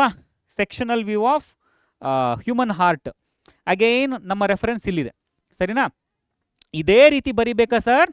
ಇದೇ ರೀತಿ ಬರೆದ್ರೆ ಒಳ್ಳೆಯದು. ಯಾಕಂದರೆ ನಿಮಗೆ ನಮ್ಮ ಟೆಕ್ಸ್ಟ್ ಬುಕ್ನಲ್ಲಿ ಏನು ರೆಫರೆನ್ಸ್ ಕೊಟ್ಟಿದ್ದಾರಲ್ಲ ಅದನ್ನು ನೀವು ಪ್ರಾಕ್ಟೀಸ್ ಮಾಡ್ತಾ ಹೋದರೆ ನೋಡಿದವರು ಎಕ್ಸಾಮಿನರ್ಗೂ ಗೊತ್ತಾಗ್ಬಿಡುತ್ತೆ ಮಗು ಇದನ್ನು ನೋಡಿ ಪ್ರಾಕ್ಟೀಸ್ ಮಾಡಿದೆ ಅಂಥೇಳಿ. ಸ್ವಲ್ಪ ಬೇರೆ ರೆಫರೆನ್ಸನ್ನು ನೀವು ಪಡ್ಕೊಂಡು ತಂದು ಎಲ್ಲಾದರೂ ನೋಡಿ ಬರೆದ್ರು ಕೂಡ ಹ್ಯೂಮನ್ ಹಾರ್ಟ್ ಥರ ಇದ್ದರೆ ಅಂಕಗಳು ಸಿಗುತ್ತಪ್ಪ. ಸೊ ನಾನಿಲ್ಲಿ ನಿಮಗೆ ಯೂಸ್ಫುಲ್ ಆಗಲಿ ಅಂಥೇಳಿ ಈ ರೆಫರೆನ್ಸ್ ಇಮೇಜ್ ಏನಿದೆಯಲ್ಲ ಇದನ್ನೇ ಬರೆಯೋದಕ್ಕೆ ಹೇಗೆ ಬರೆಯೋದಕ್ಕೆ ನಾವು ಸರಳವಾಗಿ ಹೇಗೆ ಬರೆಯೋದು ಅನ್ನೋದನ್ನು ನಾನು ಪ್ರಾಕ್ಟೀಸ್ ಮಾಡಿಸ್ತೀನಿ, ಹೇಳ್ಕೊಡ್ತೀನಿ. ನೋಡೋಣ ಹೇಗೆ ಬರುತ್ತೆ ಡಯಾಗ್ರಾಮ್. ಓಕೆನಾ? ಲೇಬ್ಲಿಂಗ್ಸ್ನ ವಿಚಾರಕ್ಕೆ ಬಂದರೆ ಇಲ್ಲಿ ಕೂಡ ಅಷ್ಟೇ ನೋಡಿ, ಎಲ್ಲ ಲೇಬ್ಲಿಂಗ್ಸ್ಗಳನ್ನು ನೋಡ್ಕೊಂಬಿಡಿ. 4 ಚೇಂಬರ್ ಇದೆ, 2 ಆರಿಕಲ್ಸು ಅಥವಾ ಏಟ್ರಿಯಮ್ಸ್, ರೈಟ್ ಏಟ್ರಿಯಮ್, ಲೆಫ್ಟ್ ಏಟ್ರಿಯಮ್. ಸರಿನಾ? ಸೊ ಡಯಾಗ್ರಾಮ್ ಈಗ ನಿಮ್ಮ ಕಡೆಗೆ ಫೇಸ್ ಮಾಡ್ತಾ ಇದೆ ಅಂತ ಇಟ್ಕೊಳ್ಳಿ. ಈಗ ಇದು ರೈಟ್ ಸೈಡು, ಸೊ ಇದು ರೈಟ್ ಸೈಡು, ಅದು ಲೆಫ್ಟ್ ಸೈಡು. ಮತ್ತು 2 ವೆಂಟ್ರಿಕಲ್ಸು, ರೈಟು ಲೆಫ್ಟ್ ವೆಂಟ್ರಿಕಲ್ಲು. ಅದನ್ನು ಹೊರತುಪಡಿಸಿ ಬ್ಲಡ್ ವೆಸಲ್ಸ್ಗಳು, ಹೃದಯದಿಂದ ಹೊರಗಡೆ ಹೋಗ್ತಾ ಇರುವಂಥ ಬ್ಲಡ್ ವೆಸಲ್ಸ್ಗಳು 2. ಹೌದಾ? ಪಲ್ಮನರಿ ಆರ್ಟ್ರಿ ಇದೆಯಪ್ಪ, ಮತ್ತು ಅಯೋರ್ಟಾ ಇದೆ. ಹೌದಲ್ವಾ? ಮತ್ತು ಹೃದಯದ ಒಳಗಡೆಗೆ ರಕ್ತವನ್ನು ತೆಗೆದುಕೊಂಡು ಬರ್ತಾ ಇರುವಂಥ ಬ್ಲಡ್ ವೆಸಲ್ಸ್ಗಳು 2. ಪಲ್ಮನರಿ ವೇನ್ಸ್ 1, ಆಮೇಲೆ ವೆನಾ ಕೇವಾಸ್ಗಳು, ಸುಪೀರಿಯರ್ ವೆನಾ ಕೇವಾ, ಇನ್ಫೀರಿಯರ್ ವೆನಾ ಕೇವಾ. ಹೌದಾ? ಸೊ ಇದು 4 ಅಂಶಗಳನ್ನು ನೀವು ಜ್ಞಾಪಕ ಇಟ್ಕೊಳ್ಳಿ. ಅದಾದಮೇಲೆ ಇಲ್ಲಿ ಕೊಟ್ಟಿರುವಂಥ ಲೇಬಲಿಂಗ್ಸ್ಗಳನ್ನು ನೀವು ಗಮನಿಸ್ತಾ ಹೋದರೆ ಸ್ಪೆಸಿಫಿಕ್ ಆಗಿ ನಮ್ಮ ಟ್ರೈಕಸ್ಪಿಡ್ ವಾಲ್ವು, ಬೈಕಸ್ಪಿಡ್ ವಾಲ್ವು ಮತ್ತು ಸೆಮಿಲ್ಯೂನಾರ್ ವಾಲ್ವ್ಸ್ಗಳು ಇದೆಲ್ಲವನ್ನು ಲೇಬಲಿಂಗ್ನಲ್ಲಿ ಕೊಟ್ಟಿಲ್ಲ. ನಮ್ಮ ಟೆಕ್ಸ್ಟ್ ಬುಕ್ನಲ್ಲಿ ಏನು ಕೊಟ್ಟಿದ್ದಾರೆ ಅದನ್ನು ಮಾತ್ರ ನೀವು ಫೋಕಸ್ ಮಾಡಿ ಸದ್ಯಕ್ಕೆ, ಸರಿನಾ? ಸೊ ಹಾಗಾಗಿ ನಾನು ಇವಾಗ ಡಯಾಗ್ರಾಮ್ ಬಿಡಿಸಿದ್ರು ಕೂಡ ಇಲ್ಲಿ ಕೊಟ್ಟಿರುವಂಥ ಲೇಬಲಿಂಗ್ಸ್ಗಳನ್ನು ಮಾತ್ರ ಹೇಳ್ಕೊಡ್ತೀನಿ. ನಮ್ಮ ಟ್ರೈಕಸ್ಪಿಡ್, ಬೈಕಸ್ಪಿಡ್ ವಾಲ್ವ್ ಆಗಿರ್ಬೋದು, ಸೆಮಿಲ್ಯೂನರ್ ವಾಲ್ವ್ ಆಗಿರ್ಬೋದು, ಮತ್ತು ಈ ರೀತಿಯಾಗಿ ಈ ಲೈನ್ಸ್ಗಳೆಲ್ಲ ಇದೆಯಲ್ಲಪ್ಪ, ಇದೆಲ್ಲ ಏನು ಅಂತ ಗೊತ್ತಾ ನಿಮಗೆ? ಹಾಂ, ಸೊ ಸೊ ಆ ಕಾರ್ಡ್ ಟೆಂಡಿನೆ ಆಗಿರಬಹುದು, ಇವು ಯಾವುದೂ ಲೇಬಲಿಂಗ್ಸ್ಗಳನ್ನು ನಾನು ಮಾಡೋದಿಲ್ಲ. ಇಲ್ಲಿ ಕೊಟ್ಟಿರುವಂಥ ಲೇಬಲಿಂಗ್ಸ್ ಏನಿದೆ ಅದನ್ನು ಮಾತ್ರ ನಿಮಗೆ ತಿಳಿಸ್ಕೊಡ್ತೀನಿ. ಮೊದಲಿಗೆ ನಾವು ಏನು ಮಾಡೋಣ, ಹೃದಯದ ಔಟ್ಲೈನನ್ನು ಬರ್ಕೊಂಬಿಡೋಣ. ಮೊದಲಿಗೆ ನಮಗೆ ಗೊತ್ತಿರೋ ಹಾಗೆ ಹೃದಯದ ಆಕೃತಿ ಏನಿದೆ ಸ್ವಲ್ಪ ಟ್ರಯಾಂಗ್ಯುಲರ್ ಶೇಪ್ನಲ್ಲಿದೆ, ಹೌದಲ್ವಾ? ವೆಂಟ್ರಿಕಲ್ಸ್ಗಳು ಸ್ವಲ್ಪ ಟ್ರಯಾಂಗ್ಯುಲರ್ ಶೇಪ್ನಲ್ಲಿದೆ. ಹಾಗಾಗಿ ವೆಂಟ್ರಿಕಲ್ಸ್ಗಳನ್ನು ಬರ್ಕೊಂಡು ನಂತರ ಆರಿಕಲ್ಸು, ನಂತರ ಅದು ಕನೆಕ್ಟಿಂಗ್ ಬ್ಲಡ್ ವೆಸಲ್ಸ್ಗಳನ್ನು ಬರಿತಾ ಹೋಗೋಣ. ಓಕೆನಾ? ಓಕೆ. ಸೊ ಔಟ್ಲೈನ್ ಹೇಗೆ ಮಾಡ್ಕೊಳ್ಳೋಣ? ಮೊದಲಿಗೆ ಟ್ರಯಾಂಗ್ಯುಲರ್ ಶೇಪ್ನಲ್ಲಿರುವಂಥ ಹಾರ್ಟ್, ಓಕೆನಾ, ಬರಿತಾ ಹೋಗ್ತೀನಿ ನೋಡಿ. ಔಟ್ಲೈನ್ ಈ ರೀತಿ ಮಾಡ್ಕೊಂಬಿಡಿ. ಓಕೆ ಓಕೆ, ಔಟ್ಲೈನ್ ಸಿಗ್ತಾ ನಮಗೆ? ಟ್ರಯಾಂಗ್ಯುಲರ್ ಶೇಪ್ನಲ್ಲಿ ಇದೆಯಪ್ಪ? ಓಕೆ. ಇದು ನಮಗೆ ವೆಂಟ್ರಿಕಲ್ಸ್ಗಳ ಬಗ್ಗೆ ನಾವೀಗ ಬರಿತಾ ಹೋಗ್ತಾ ಇದ್ದೀವಿ. ಸೊ ವೆಂಟ್ರಿಕಲ್ಸನ್ನು ಆರಿಕಲ್ಸು ಮತ್ತು ವೆಂಟ್ರಿಕಲ್ಸ್ನ ಮಧ್ಯೆ ವ್ಯಾಲ್ವ್ಸ್ಗಳಿರುತ್ತೆ. ಟ್ರೈಕಸ್ಪಿಡ್ ವಾಲ್ವ್, ಬೈಕಸ್ಪಿಡ್ ವಾಲ್ವ್ ಅಂತ ಹೇಳಿ ಸ್ಪೆಸಿಫಿಕ್ ಆಗಿ ನಾವು ಕಲಿತಾ ಹೋಗ್ತೀವಿ ಕೂಡ. ನಿಮಗೆ ಗೊತ್ತಿದ್ರೆ ಕಮೆಂಟ್ ಮಾಡ್ತಾ ಹೋಗಿ ಯಾವ ಕಡೆ ಬೈಕಸ್ಪಿಡ್ ವಾಲ್ವ್ ಇರುತ್ತೆ, ಯಾವ ಕಡೆ ಟ್ರೈಕಸ್ಪಿಡ್ ವಾಲ್ವ್ ಇರುತ್ತೆ ಅಂಥೇಳಿ, ಸರಿನಾ? ಓಕೆ. ಸೊ ಈಗ ಇಲ್ಲಿ ಇದು ರೈಟ್ ಸೈಡ್ ಅಂದ್ಕೊಳ್ಳಿ. ರೈಟ್ ಆರಿಕಲ್ ಮತ್ತು ರೈಟ್ ವೆಂಟ್ರಿಕಲ್ನ ಮಧ್ಯೆ ಒಂದು ವ್ಯಾಲ್ವ್ ಇರುತ್ತೆ. ಲೆಫ್ಟ್ ಆರಿಕಲ್, ಲೆಫ್ಟ್ ವೆಂಟ್ರಿಕಲ್ನ ಮಧ್ಯೆ ಒಂದು ವ್ಯಾಲ್ವ್ ಇರುತ್ತೆ. ಓಕೆನಾ? ಸೊ ಈಗ ನಾನು ಆ ವ್ಯಾಲ್ವನ್ನು ಕೂಡ ಬರ್ಕೊಳ್ತೀನಿ ಇಲ್ಲಿ. ಓಕೆನಾ? ವ್ಯಾಲ್ವನ್ನು ಬರ್ಕೊಂಡೆ. ಇಲ್ಲೂ ಕೂಡ ಅದೇ ರೀತಿಯಾಗಿ ವ್ಯಾಲ್ವನ್ನು ಬರ್ಕೊಳ್ಳೋಣ. ಓಕೆ, ಒಂದೇ ನಿಮಿಷಪ್ಪ. ಸ್ವಲ್ಪ ಆಚೆ ಈಚೆ ಹೋದರೆ ನೀವು ಎರೇಸರ್ನ ಬಳಸ್ಕೊಳ್ಬಹುದು. ಹಾಂ, ಓಕೆನಾ? ಓಕೆ, ವ್ಯಾಲ್ವ್ ಬಂತ ನಮಗೆ. ಹಾಗೆ ಮಧ್ಯದಲ್ಲಿ ಈ ಆರಿಕಲ್ಸು ಮತ್ತು ವೆಂಟ್ರಿಕಲ್ಸ್ಗಳ ಮಧ್ಯಭಾಗಕ್ಕೆ ನಮಗೆ ಒಂದು ಡಿವೈಡಿಂಗ್ ವಾಲ್ವ್ ಇರುತ್ತೆ, ಹೌದಲ್ಲ? ಆ ಸೆಪ್ಟಮನ್ನು ಬರ್ಕೊಳ್ಳೋಣ. ಆ ಡಿವೈಡಿಂಗ್ ವಾಲ್ವನ್ನ ನಾವು ಸೆಪ್ಟಮ್ ಅಂತ ಹೇಳಿ ಕರಿತೇವೆ. ಅದನ್ನು ಬರ್ಕೊಂಡ್ಬಿಡೋಣ, ಸರಿನಾ? ಓಕೆ. ಸೊ ವೆಂಟ್ರಿಕಲ್ನ ಕಡೆಗೆ ಬಂದಾಗ ಸೆಪ್ಟಮ್ ಸ್ವಲ್ಪ ದೊಡ್ಡದಾಗಿರುತ್ತೆ, ಅಂದರೆ ಅಗಲವಾಗಿರುತ್ತೆ, ದೊಡ್ಡ ತಿಕ್ಕಾಗಿರುತ್ತೆ. ಓಕೆನಾ? ಓಕೆ, ಸೆಪ್ಟಮ್ ನಮಗೆ ಸಿಕ್ಕಾಗಿದೆಯಾ? ಈಗ ಇದರ ಔಟ್ಲೈನ್ ಏನಿತ್ತಲ್ಲ ಇದನ್ನು ಮಾಡ್ಕೊಳ್ತಾ ಹೋಗೋಣ. ಓಕೆನಾ? ಇದು ವಾಲ್ವ್. ಇದು ಈಗ ವೆಂಟ್ರಿಕಲ್ನ ಇನ್ನರ್ ಸೈಡು. ಓಕೆ, ವೆಂಟ್ರಿಕಲ್ ಸಿಗ್ತಾ ಹೋಗ್ತಾ ಇದೆ ನೋಡಿ ನಮಗೆ. ಈಗ ಲೆಫ್ಟ್ ವೆಂಟ್ರಿಕಲ್ನ ಇನ್ನರ್ ಸೈಡು. ಓಕೆನಾ? ಸಿಕ್ತು ನಮಗೆ. ಎರಡು ವೆಂಟ್ರಿಕಲ್ ಸಿಕ್ತಾ? Right ventricle, left ventricle. ಓಕೆನಾ? ರೈಟ್. ಸೊ ಈ ಸೆಪ್ಟಮ್ ಏನಿದೆಯಲ್ಲ, ಈಗ ಇದರ ಇದೇ ಭಾಗದಲ್ಲಿ ನಮಗೆ ಏನು ವೆಂಟ್ರಿಕಲ್ಸ್ನಿಂದ ರಕ್ತವನ್ನು ಲಂಗ್ನ ಕಡೆಗೆ ತೆಗೆದುಕೊಂಡು ಹೋಗೋದಕ್ಕೆ ಒಂದು ಬ್ಲಡ್ ವೆಸಲ್ ಇದೆ. ಆ ವೆಂಟ್ರಿಕಲ್ಸು ಮತ್ತು ಆ ಬ್ಲಡ್ ವೆಸಲ್ನ ನಡುವೆ ಕೂಡ ಒಂದು ವ್ಯಾಲ್ವ್ ಇರುತ್ತೆ. ಮತ್ತು ಆಕ್ಸಿಜನೇಟೆಡ್ ಬ್ಲಡ್ಡನ್ನು ಈ ವೆಂಟ್ರಿಕಲ್ನಿಂದ, ಅಂದರೆ ಲೆಫ್ಟ್ ವೆಂಟ್ರಿಕಲ್ನಿಂದ ದೇಹದ ಬೇರೆ ಭಾಗಗಳಿಗೆ ತೆಗೆದುಕೊಂಡು ಹೋಗೋದಕ್ಕೆ ಅಯೋರ್ಟ ಇರುತ್ತೆ. ಆ ಅಯೋರ್ಟ ಮತ್ತು ವೆಂಟ್ರಿಕಲ್ನ ನಡುವೆ ಕೂಡ ಒಂದು ವ್ಯಾಲ್ವ್ ಇರುತ್ತೆ, ಸೆಮಿ ಲ್ಯೂನಾರ್ ವ್ಯಾಲ್ವ್ ಅಂತ ಹೇಳಿ ನಾವು ಕರಿತೇವೆ. ಆ ವ್ಯಾಲ್ವನ್ನು ಇಲ್ಲಿ ನಾನು ಬರ್ಕೊಳ್ತಾ ಇದ್ದೀನಿ ಸ್ಪೆಸಿಫಿಕ್ ಆಗಿ. ಇದು ಈಗ ನಾನು ಪಲ್ಮನರಿ ಆರ್ಟರಿನ ಇಲ್ಲಿ ಬರ್ಕೊಳ್ತಾ ಇದ್ದೀನಿ, ಸರಿನಾ? ಇದು ಪಲ್ಮನರಿ ಆರ್ಟರಿಯ ಒಂದು ಭಾಗಪ್ಪ. ಓಕೆನಾ? ಇದನ್ನು ಆ ರೀತಿ ಬರ್ಕೊಂಡಿದ್ದೀನಿ. ನೆಕ್ಸ್ಟಿಗೆ ಏನು ಮಾಡೋಣ? ಇಲ್ಲಿಗೆ ವೆಂಟ್ರಿಕಲ್ಸ್ ಆಯ್ತಲ್ಲ, ಆರಿಕಲ್ಸ್ಗಳನ್ನು ನಿಮಗೆ ಹೇಳ್ಕೊಡ್ಬೇಕಿತ್ತು. ಆರಿಕಲ್ಸನ್ನು ಔಟ್ಲೈನ್ ಕೂಡ ಮಾಡ್ಕೊಂಬಿಡಿ. ಆರಿಕಲ್ಸನ್ನು ಈ ರೀತಿಯಾಗಿ ಆರಿಕಲ್ಸನ್ನು ಕೂಡ ನೀವು ಬರ್ಕೊಳ್ಳಿ. ಇದು ಆರಿಕಲ್ಪ್ಪ. ಇಲ್ಲೂ ಕೂಡ ಹಾಗೇನೆ ಆರಿಕಲ್ಸನ್ನು ಔಟ್ಲೈನ್ ಮಾಡ್ಕೊಂಡಿದ್ದೀನಿ. ಇದು ನೋಡಿ, ಇದು ಆರಿಕಲ್ಲು. ಓಕೆನಾ? ಆರಿಕಲ್ ಮತ್ತು ವೆಂಟ್ರಿಕಲ್ನ ನಡುವೆ ವ್ಯಾಲ್ವ್ ಇರುತ್ತೆ ಅಂತ ನಾನು ಹೇಳ್ದಲ್ಲ, ಅದೇ ವ್ಯಾಲ್ವ್ ಇದು. ಈಗ ನಾನಿಲ್ಲಿ ಬರಿತಾ ಇದ್ದೇನೆ. ಓಕೆನಾ? ಇದೇನಿದೆಯಲ್ಲಪ್ಪ, ಇದು ನಮ್ಮ ಪಲ್ಮನರಿ ಆರ್ಟರಿ. ಓಕೆನಾ? ಈ ಲೈನ್ ಈಗಲೇ ಬೇಡ. ಓಕೆನಾ? ಸ್ವಲ್ಪ ನಿಧಾನ ಇರಲಿ, ತೊಂದರೆ ಇಲ್ಲ, ಏನಾಗಲ್ಲ. ಇಲ್ಲಿ ವಿಡಿಯೋವನ್ನು ನೀವು ಬೇಕಾದರೆ ಫಾಸ್ಟ್ ಮಾಡ್ಕೊಳ್ಳಿ. ಓಕೆನಾ? ಇದು ಪಲ್ಮನರಿ ಆರ್ಟರಿ. ಇದನ್ನು ಇಲ್ಲಿಗೆ ಇಟ್ಕೊಂಡಿರೋಣ. ಇಲ್ಲಿ ನೋಡಿ, ಈ ಆರಿಕಲ್ ಮತ್ತು ವೆಂಟ್ರಿಕಲ್ ನಡುವೆ ಒಂದು ವ್ಯಾಲ್ವ್ ಇದೆ. ಓಕೆನಾ? ಹಾಗೆ ವೆಂಟ್ರಿಕಲ್ ಮತ್ತು ಪಲ್ಮನರಿ ಆರ್ಟರಿಯ ನಡುವೆ ಒಂದು ವ್ಯಾಲ್ವ್ ಇದೆ. ಹಾಗೆ ಇಲ್ಲೂ ಕೂಡ ಇಲ್ಲೊಂದು ಆರಿಕಲ್ ಇದೆ, ಇಲ್ಲೊಂದು ವೆಂಟ್ರಿಕಲ್ ಇದೆ. ಆರಿಕಲ್ ಮತ್ತು ವೆಂಟ್ರಿಕಲ್ನ ನಡುವೆ ಇರುವಂಥ ಒಂದು ವ್ಯಾಲ್ವ್ ಏನಿದೆಯಲ್ಲ ಅದನ್ನು ನಾನು ಇಲ್ಲಿ ಬರ್ಕೊಳ್ತಾ ಇದ್ದೀನಿ. ಹಾಗೆ ಇಲ್ಲೊಂದು ವ್ಯಾಲ್ವ್ ಇರುತ್ತೆ. ಯಾವ ವ್ಯಾಲ್ವ್ ಇದು? ಇದು ಓಕೆ ಕೆಲವೊಮ್ಮೆ ಸರ್ಫೇಸ್ ಸ್ಮೂತ್ ಆಗಿರುತ್ತಲ್ರೋ, ಆಗ ಕೈ ಹಾಗೆ ಝೀ ಅಂತ ಹೋಗ್ಬಿಡುತ್ತೆ. ಓಕೆ, ತೊಂದರೆ ಇಲ್ಲ. ಓಕೆನಾ? ಓಕೆ, ಇಲ್ಲೊಂದು ವ್ಯಾಲ್ವ್ ಇದೆ. ಈಗ ಇದು ಲೆಫ್ಟ್ ವೆಂಟ್ರಿಕಲ್ಲು. ಮತ್ತು ಇಲ್ಲಿ ಏನಿದೆ ಗೊತ್ತಾ? ಇಲ್ಲಿ ಅಯೋರ್ಟಾ ಇದೆ. ಅಯೋರ್ಟಾ ಆಕ್ಸಿಜನೇಟೆಡ್ ಬ್ಲಡ್ನ ತೆಗೆದುಕೊಂಡು ಹೋಗುತ್ತೆ. ಆ ಅಯೋರ್ಟಾ ಮತ್ತು ವೆಂಟ್ರಿಕಲ್ ನಡುವೆ ಕೂಡ ಒಂದು ವ್ಯಾಲ್ವ್ ಇದೆ. ಸೊ ಒಟ್ಟಾಗಿ ನಮಗೆ ಬೇಕಿರುವಂಥ 4 ವ್ಯಾಲ್ವ್ಸ್ಗಳು ಸಿಕ್ಕಾಯಿತು. ರೈಟ್? ಓಕೆ, ಈಗ ಇದೇ ಪಲ್ಮನರಿ ಆರ್ಟರಿಯನ್ನು ಎಕ್ಸ್ಟೆಂಡ್ ಮಾಡ್ಕೊಳ್ತಾ ಹೋಗೋಣ. ಈಗ ಸದ್ಯಕ್ಕೆ ನಾನು ಇಲ್ಲಿ ಪಲ್ಮನರಿ ಆರ್ಟರಿಯನ್ನು ಇಷ್ಟಕ್ಕೆ ಮಾತ್ರ ಬರೆದಿದ್ದೀನಿ. ಓಕೆನಾ? ಓಕೆ, ಇದು ಎಲ್ಲಿ ಸಿಗುತ್ತಪ್ಪ? ಹಾಂ, ಕೆಲವೊಮ್ಮೆ ಏನಾಗುತ್ತೆ, ಹಾಂ, ಇಡೀ ಲೈನ್ ಹೊಟ್ಟೋಗ್ಬಿಡುತ್ತೆ ಅಳಿಸೋದಕ್ಕೆ ಹೋದರೆ. ರೈಟ್. ಸೊ ಪಲ್ಮನರಿ ಆರ್ಟರಿ ಈ ರೀತಿಯಾಗಿ ಹೋಗ್ತಾ ಇದೆ. ಇಲ್ಲೊಂದು ಏನಿದೆಯಲ್ಲ, ಇದು ಪಲ್ಮನರಿ, ಇದು ಅಯೋರ್ಟಾಗೆ ಕನೆಕ್ಟ್ ಆಗಬೇಕು. ಇದು ಪಲ್ಮನರಿ ಆರ್ಟರಿನ ಇನ್ನೊಂದು ಚೂರು ಎಕ್ಸ್ಟೆಂಡ್ ಮಾಡ್ಕೊಳ್ಳೋಣವಾ? ಇನ್ನೊಂದು ಚೂರು ಎಕ್ಸ್ಟೆಂಡ್ ಮಾಡ್ಕೊಂಡಿದ್ದೀನಿ. Okay, right. ಸೊ ಇಲ್ಲಿ ಏನಿದೆಯಲ್ಲ, ಇಲ್ಲಿ ನಮ್ಮ ಅಯೋರ್ಟಾ ಇಲ್ಲಿ ಕಾಣಿಸ್ತಾ ಇದೆ ನಮಗೆ. ಇದು ಅಯೋರ್ಟಾ. ಇದು ಇನ್ನೊಂದು ಲೈನನ್ನು ಬರ್ಕೊಂಡ್ಬಿಡ್ತೀನಿ ಇಲ್ಲಿ. ಇದು ನಮ್ಮ ಅಯೋರ್ಟಾ. ಓಕೆನಾ? ಅಯೋರ್ಟಾದಿಂದ ಆಕ್ಸಿಜನೇಟೆಡ್ ಬ್ಲಡ್ ದೇಹದ ಬೇರೆ ಬೇರೆ ಭಾಗಗಳಿಗೆ ಹೋಗುತ್ತೆ. ಇಲ್ಲಿ ಈ ರೈಟ್ ವೆಂಟ್ರಿಕಲ್ನಿಂದ ಡಿಆಕ್ಸಿನೇಟೆಡ್ ಬ್ಲಡ್ ಪಲ್ಮನರಿ ಆರ್ಟರಿಯ ಮೂಲಕ ಎಲ್ಲಿ ಹೋಗುತ್ತೆ? ಲಂಗ್ನ ಕಡೆಗೆ ಹೋಗುತ್ತೆ. ಈ ಪಲ್ಮನರಿ ಆರ್ಟರಿಯ ಔಟರ್ ಲೈನನ್ನು ಕೂಡ ನಾನಿಲ್ಲಿ ಮಾಡ್ಕೊಳ್ತಾ ಇದ್ದೀನಿ. ಓಕೆ, ಕಾಣಿಸ್ತಾ ಇದೆಯಪ್ಪ? ಮೇಲ್ಗಡೆ ಕಾಣಿಸ್ತಾ ಇದೆಯಾ ಇಲ್ವೋ ನನಗೆ ಗೊತ್ತಾಗ್ತಿಲ್ಲ. ಓಕೆನಾ? ಪಲ್ಮನರಿ ಆರ್ಟರಿ ನಮಗೆ ಸಿಕ್ತು. ಸರಿನಾ? ಹಾಗೆ ಇಲ್ಲಿ ಈ ಆರಿಕಲ್ ಏನಿದೆಯಲ್ಲ, ಇದನ್ನು ಕಂಪ್ಲೀಟ್ ಮಾಡ್ಕೊಂಡ್ಬಿಡ್ತಾ ಇದ್ದೀನಿ ಇವಾಗ ನಾನು ಅಷ್ಟೇ. ಆರಿಕಲ್ ಏನಿದೆಯಲ್ಲ, ಈ ಆರಿಕಲನ್ನು ಕಂಪ್ಲೀಟ್ ಮಾಡ್ಕೊಳ್ತಾ ಇದ್ದೀನಿ. ಹಾಗಿದ್ರೆ ಇದು ಯಾವ ವೇನ್ ಸರ್? ಇದು ಯಾವ ಬ್ಲಡ್ ವೆಸಲ್ ಸರ್? ಇದು ಯಾವ ಬ್ಲಡ್ ವೆಸಲ್ಲು? ರಕ್ತದನ್ನು ಆಕ್ಸಿಜನೇಟೆಡ್ ಬ್ಲಡ್ಡನ್ನು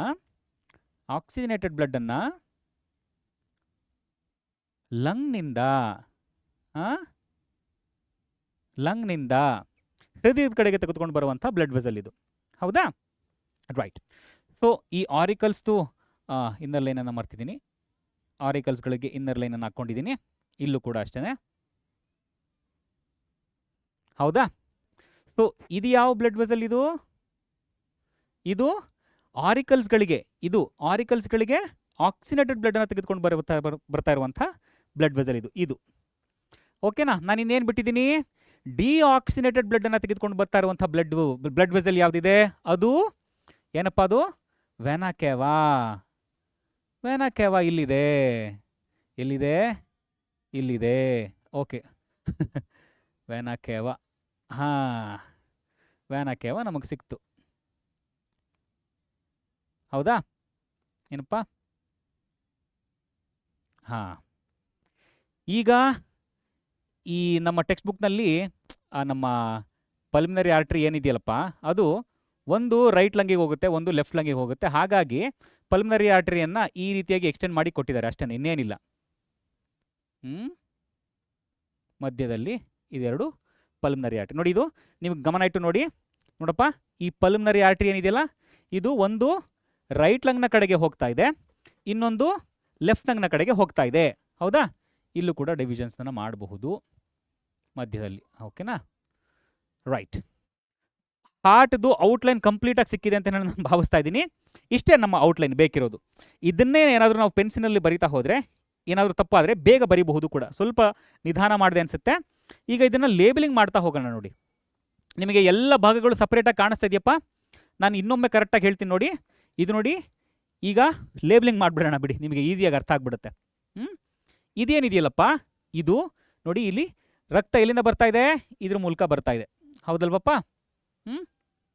ಇದ್ರ ಮೂಲಕ ಬರ್ತಾ ಇದೆ. ಏನಿದು? ಸುಪೀರಿಯರ್ ವೆನಾ ಕೇವಾ, ಇದು ಇನ್ಫೀರಿಯರ್ ವೆನಾ ಕೇವಾ ಇದು ಅಂತ ನೀವು ಭಾವಿಸ್ಬೇಕು. ಅದಾದಮೇಲೆ ರಕ್ತ ಎಲ್ಲಿಗೆ ಬರುತ್ತೆ? ಆರಿಕಲ್ಸಿಗೆ ಬಂದು ನಂತರ ಆರಿಕಲ್ಸ್ನ ಮೂಲಕ ವೆಂಟ್ರಿಕಲ್ಸಿಗೆ ಬರುತ್ತೆ.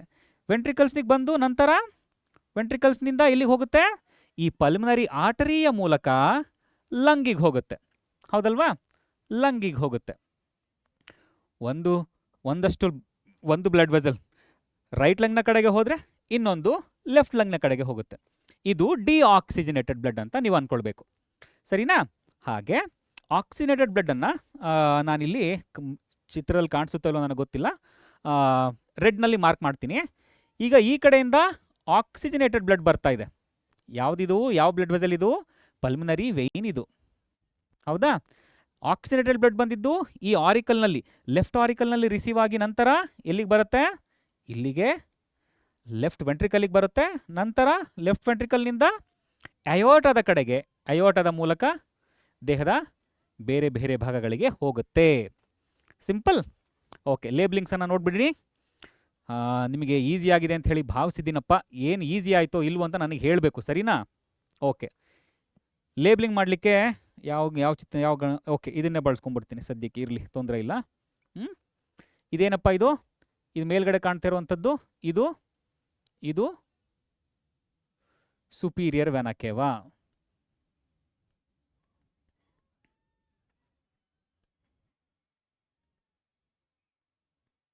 ಹೌದಾ? ಇದೇನಿದು? ಇದು ಇನ್ಫೀರಿಯರ್ ವೆನಾ ಕೇವಾ.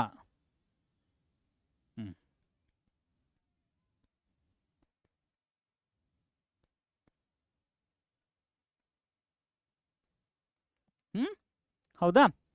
ಓಕೆ, ಲೇಬಲಿಂಗ್ ಮಾಡಲಿಕ್ಕೆ ಸ್ವಲ್ಪ ಕಷ್ಟ ಆಗಬಹುದು. ಇದೇನಿದು? ಇದು ಇದು ರೈಟ್ ಏಟ್ರಿಯಮ್ ಅಥವಾ ಆರಿಕಲ್, ಸರಿನಾ? ಇದೇನಿದು? ಇದು ಲೆಫ್ಟ್ ಏಟ್ರಿಯಮ್, ಸರಿನಾ? ಸೇಮ್ ಇದು ಲೆಫ್ಟ್ ಏಟ್ರಿಯಮ್ ಅಂತ ಬರ್ಬಿಟ್ನಲ್ರೋ, ಸಾರಿ, ರೈಟ್ ಏಟ್ರಿಯಮ್ ಅಲ್ವೇನ್ರೋ? ಹಾಂ, ಓಕೆ. ಅಗೈನ್ ನೋಡ್ರು, ಏಟ್ರಿಯಮ್ಮ ಕೆಳಗಡೆ ವೆಂಟ್ರಿಕಲ್ ಬರೆಯೋದು ಬಿಟ್ಟು ಏನೋ ಇದು. ಓಕೆ, ತೊಂದರೆ ಇಲ್ಲ. ಕೆಲವೊಮ್ಮೆ ನೋಡಿ ಭರದಲ್ಲಿ ಹೀಗಾಗೋಗ್ಬಿಡುತ್ತೆ, ಬರೆಯೋ ಭರದಲ್ಲಿ. ಇದೇನಪ್ಪ ಇದು?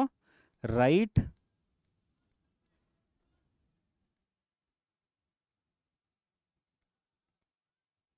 ವೆಂಟ್ರಿಕಲ್, ಸರಿನಾ? ಇದು ಲೆಫ್ಟ್ ವೆಂಟ್ರಿಕಲ್. ಆಮೇಲೆ ಇದೇನಿದು? ಲೆಫ್ಟ್ ಏಟ್ರಿಯಮ್, ಸರಿನಾ? ಇದೇನಿದು? ಆಕ್ಸಿನೇಟೆಡ್ ಬ್ಲಡ್ಡನ್ನು ತೆಗೆದುಕೊಂಡು ಬರ್ತಾ ಇರುವಂಥದ್ದು. ಆಕ್ಸಿನೇಟೆಡ್ ಬ್ಲಡ್ಡನ್ನು ಹೃದಯಕ್ಕೆ ತಗೊಂಡ್ಬರ್ತಾ ಇರುವಂಥದ್ದು ಏನಪ್ಪ ಅದು? ಅದು ಪಲ್ಮನರಿ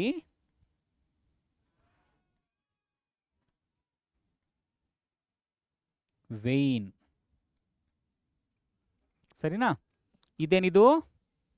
ಇದು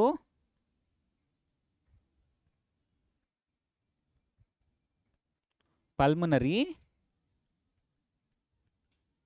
ಆರ್ಟರಿ, ಸರಿನಾ? ಎಲ್ಲ ಲೇಬಲಿಂಗ್ಸ್ ನಿಮಗೆ ಅರ್ಥ ಆಗಿದೆಯಾ? ಕರೆಕ್ಟ್ ಆಗಿದೆಯಪ್ಪ? ಸೊ ಇಲ್ಲಿ ಬೇಕಿರುವಂಥ ಎಲ್ಲ ಲೇಬಲಿಂಗ್ಸ್ ಏನಿತ್ತು, ನಮ್ಮ ಚಿತ್ರದಲ್ಲಿ ಕೊಟ್ಟಿರುವಂಥ ಲೇಬಲಿಂಗ್ಸ್ಗಳು ಏನಿತ್ತು ಅದೆಲ್ಲ ನಿಮಗೆ ಇಲ್ಲಿ ಸಿಕ್ಕಿದೆ. ಒಂದನ್ನು ಬಿಟ್ಟಿದ್ದೀನಿ, ಅಯೋರ್ಟ. ನೋಡಿ ಇಲ್ಲಿ ಅಯೋರ್ಟ ಇದೆ ಕಣ್ರೋ.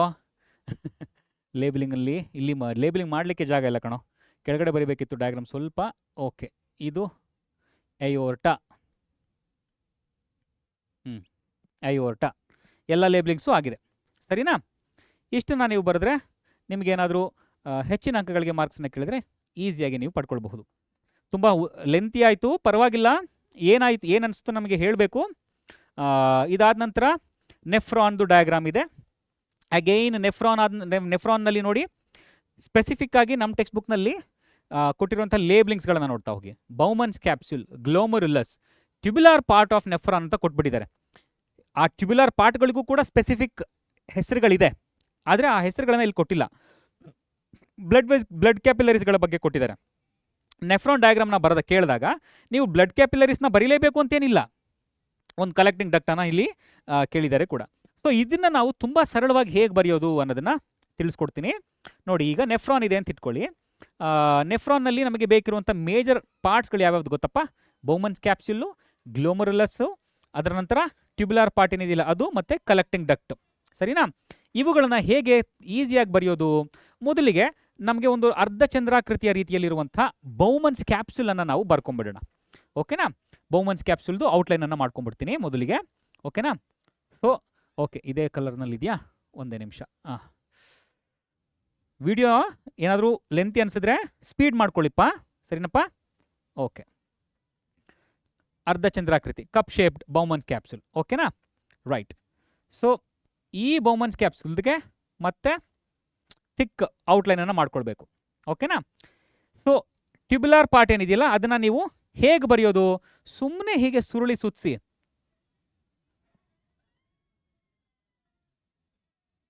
ಸಿಂಪಲ್. ಈಗ ಸುರುಳಿ ಸುತ್ತದ ಸರ್, ಹೆಂಗೆ ಸರ್ ಬಿಡಿಸಿದ್ರಿ? ಇನ್ನೊಮ್ಮೆ ಬಿಡಿಸ್ತೀನಿ ನೋಡಿ. ಇನ್ನೊಮ್ಮೆ ಬಿಡಿಸ್ತೀನಿ. ಸೇಮ್ ನೀವು ಏನು ಮಾಡಬೇಕಿರೋದು ಗೊತ್ತಾ? ಈಗ ಒಂದು ಹಾಫ್ ಮೂನ್ ಶೇಪ್ ಅರ್ಧಚಂದ್ರಾಕೃತಿಯಲ್ಲಿರುವಂಥ ಒಂದು ಕಪ್ಪನ್ನು ಬಿಡಿಸ್ಕೊಳ್ಳಿ. ಅದಾದಮೇಲೆ ಟ್ಯೂಬ್ಯುಲಾರ್ ಪಾರ್ಟನ್ನು ಸುಮ್ಮನೆ ಹೀಗೆ, ಓಕೆ ಎರೇಸರ್ನಲ್ಲಿ ಇದೆಯಲ್ಲಪ್ಪ. ಒಂದೇ ನಿಮಿಷ ಕಂಡ್ರು. ಕೆಲವೊಮ್ಮೆ ಅರ್ಧಚಂದ್ರಾಕೃತಿಯಲ್ಲಿರುವಂಥ ಬೌಮನ್ಸ್ ಕ್ಯಾಪ್ಸುಲ್ಲು. ಓಕೆನಾ?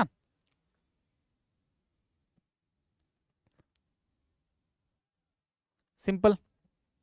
ಈ ರೀತಿಯಾಗಿ ನೀವು ಟ್ಯೂಬ್ಯುಲಾರ್ ಸ್ಟ್ರಕ್ಚರನ್ನು ಮಾಡ್ಕೊಳ್ಳಿ. ಇದೂ ನಿಮಗೆ ಕಷ್ಟ ಆಯಿತು ಅಂತ ಹೇಳಿದ್ರೆ ಇನ್ನೂ ಒಂದು ಮೆಥಡ್ ಇದೆ, ಇನ್ನೊಂದು ಸಿಂಪಲ್ ಮೆಥಡ್ ಇದೆ. ಸುಮ್ಮನೆ ಹಾಗೆ ಏನು ಗೊತ್ತಾ? ಓಕೆ, ಅಗೇನ್ ಇದು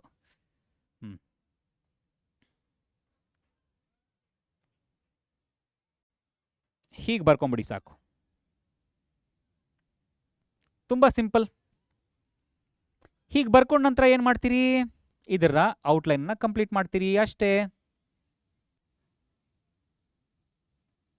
ತುಂಬ ಸಿಂಪಲ್. ಅಫ್ಕೋರ್ಸ್ ಇಲ್ಲಿ ನಾನು ಕೆಲವೊಂದು ಕಡೆ ತಿಕ್ ಮಾಡಬೇಕು, ಕೆಲವೊಂದು ಕಡೆ ತಿನ್ ಮಾಡಬೇಕು. ಆದರೆ ತುಂಬ ರಫ್ ಡಯಾಗ್ರಾಮ್ ಆಗಿರೋದ್ರಿಂದ ನಾನಿಲ್ಲಿ ಎಕ್ಸಾಕ್ಟ್ ಸ್ಪೆಸಿಫಿಕ್ ಆಗಿ ನಾನು ಬರಿತಾ ಇಲ್ಲ. ಸರಿನಪ್ಪ?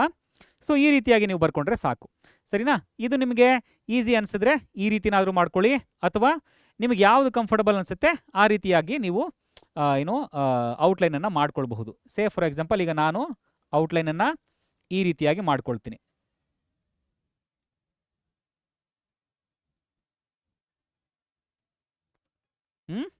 ಓಕೆನಾ? ಇಲ್ಲ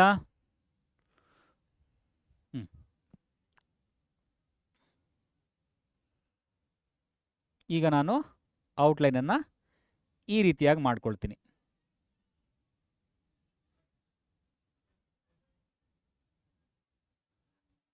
ಸಿಂಪಲ್.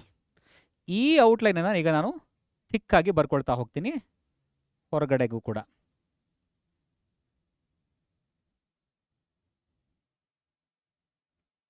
ತುಂಬ ಸಿಂಪಲ್.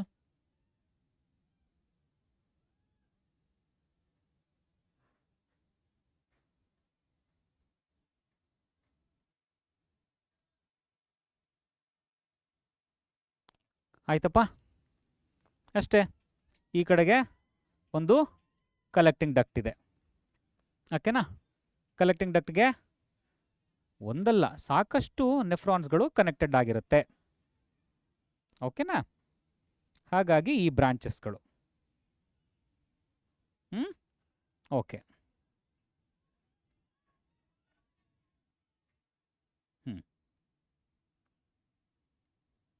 ಸಿಂಪಲ್. ಔಟ್ಲೈನನ್ನು ಕೊಟ್ಕೊಳ್ತಾ ಇದ್ದೀನಿ ಅಷ್ಟೇ. ಸರಿನಪ್ಪ?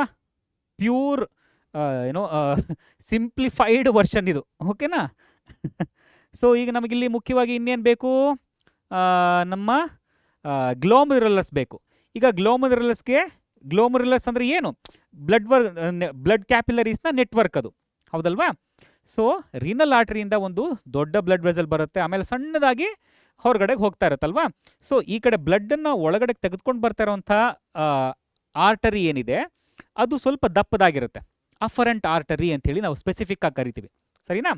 ಸೊ ಅದನ್ನು ನೀವು ಗಮನದಲ್ಲಿ ಇಟ್ಕೊಳ್ಳಿ. ಹೊರಗಡೆಗೆ ಹೋಗ್ತಾ ಇರುವಂಥ ಬ್ಲಡ್ ವೆಸಲ್ ಏನಿದೆಯಲ್ಲ ಅದು ತಿನ್ನಾಗಿರುತ್ತೆ. ಅದೊಂದು ಸ್ಪೆಸಿಫಿಕ್ ಮಾಡಿಫಿಕೇಷನನ್ನು ಅಟ್ಲೀಸ್ಟ್ ನೀವು ತೋರಿಸ್ಬೇಕಾಗುತ್ತೆ. ಸರಿನಾ? ಓಕೆ. ಸೊ ಇಲ್ಲಿ ಒಳಗಡೆಗೆ ಬ್ಲಡ್ ವೆಸಲ್ಸ್ಗಳನ್ನು ನಾವು ಮಾಡ್ಕೊಳ್ಬೇಕು. ಓಕೆನಾ?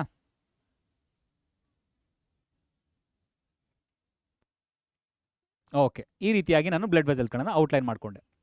ಸೊ ಈ ಕಡೆ ಬ್ಲಡ್ ವೆಸಲ್ ಈ ರಕ್ತವನ್ನು ನೆಫ್ರಾನ್ನ ಒಳಗಡೆಗೆ ತೆಗೆದುಕೊಂಡು ಬರ್ತಾ ಇರುವಂಥ ಬ್ಲಡ್ ವೆಸಲ್ ಏನಿದೆ ಅದು ದಪ್ಪ ಇರುತ್ತೆ.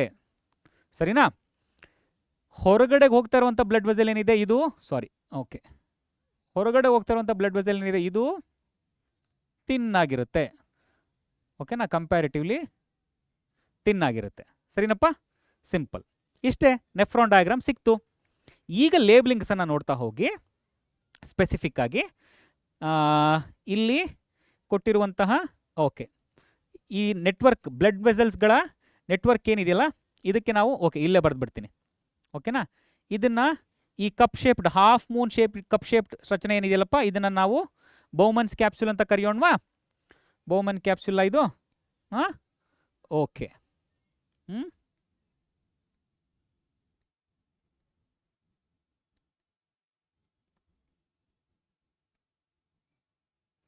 Bowman's capsule. ಇಲ್ಲಿ ಈ ಬ್ಲಡ್ ವೆಸಲ್ಸ್ಗಳ ನೆಟ್ವರ್ಕ್ ಕ್ಯಾಪಿಲರೀಸ್ಗಳ ನೆಟ್ವರ್ಕ್ ಏನಿದೆಯಲ್ಲ ಇದೇನಂತ ಹೇಳಿ ಗ್ಲೋಮೆರುಲಸ್. ಗ್ಲೋಮೆರುಲಸ್ ಸರಿನಾ? ಓಕೆನಾ? ಇನ್ನುಳಿದಂತೆ ನಮ್ಮ ಟೆಕ್ಸ್ಟ್ ಬುಕ್ನಲ್ಲಿ ಸ್ಪೆಸಿಫಿಕ್ ಆಗಿ ಈ ಎಲ್ಲ ಭಾಗಗಳನ್ನು ಒಟ್ಟಾರೆಯಾಗಿ ಟ್ಯೂಬ್ಯುಲಾರ್ ಪಾರ್ಟ್ಸ್ ಆಫ್ ನೆಫ್ರಾನ್ ಅಂತ ಹೇಳಿ ಕೊಟ್ಬಿಟ್ಟಿದ್ದಾರೆ. ಸೊ ನಾವೀಗ ಏನು ಮಾಡೋಣ, ಅದನ್ನು ಮೇಲ್ಗಡೆ ಬರ್ಕೊಳ್ಳೋಣ, ಈ ಗ್ಲೋಮೆರುಲಸ್ನ ಈ ಕಡೆ ಬರ್ಕೊಂಡ್ಬಿಡೋಣ, ಈಸಿ ಆಗುತ್ತೆ. ಸೊ ಈ ಬ್ಲಡ್ ವೆಸಲ್ಸ್ಗಳ ನೆಟ್ವರ್ಕ್ ಏನಿದೆಯಲ್ಲ ಇದನ್ನು ನಾವೇನಂತ ಹೇಳಿ ಕರೆದ್ವಿ, ಇದನ್ನು ಗ್ಲೋಮೆರುಲಸ್ ಅಂತ ಹೇಳಿ ಕರೆದ್ವಿ. ಸೊ ಈ ಸ್ಪೆಸಿಫಿಕ್ ನೆಟ್ವರ್ಕ್ ಏನಿದೆಯಲ್ಲ ಇದನ್ನು ಟ್ಯೂಬ್ಯುಲಾರ್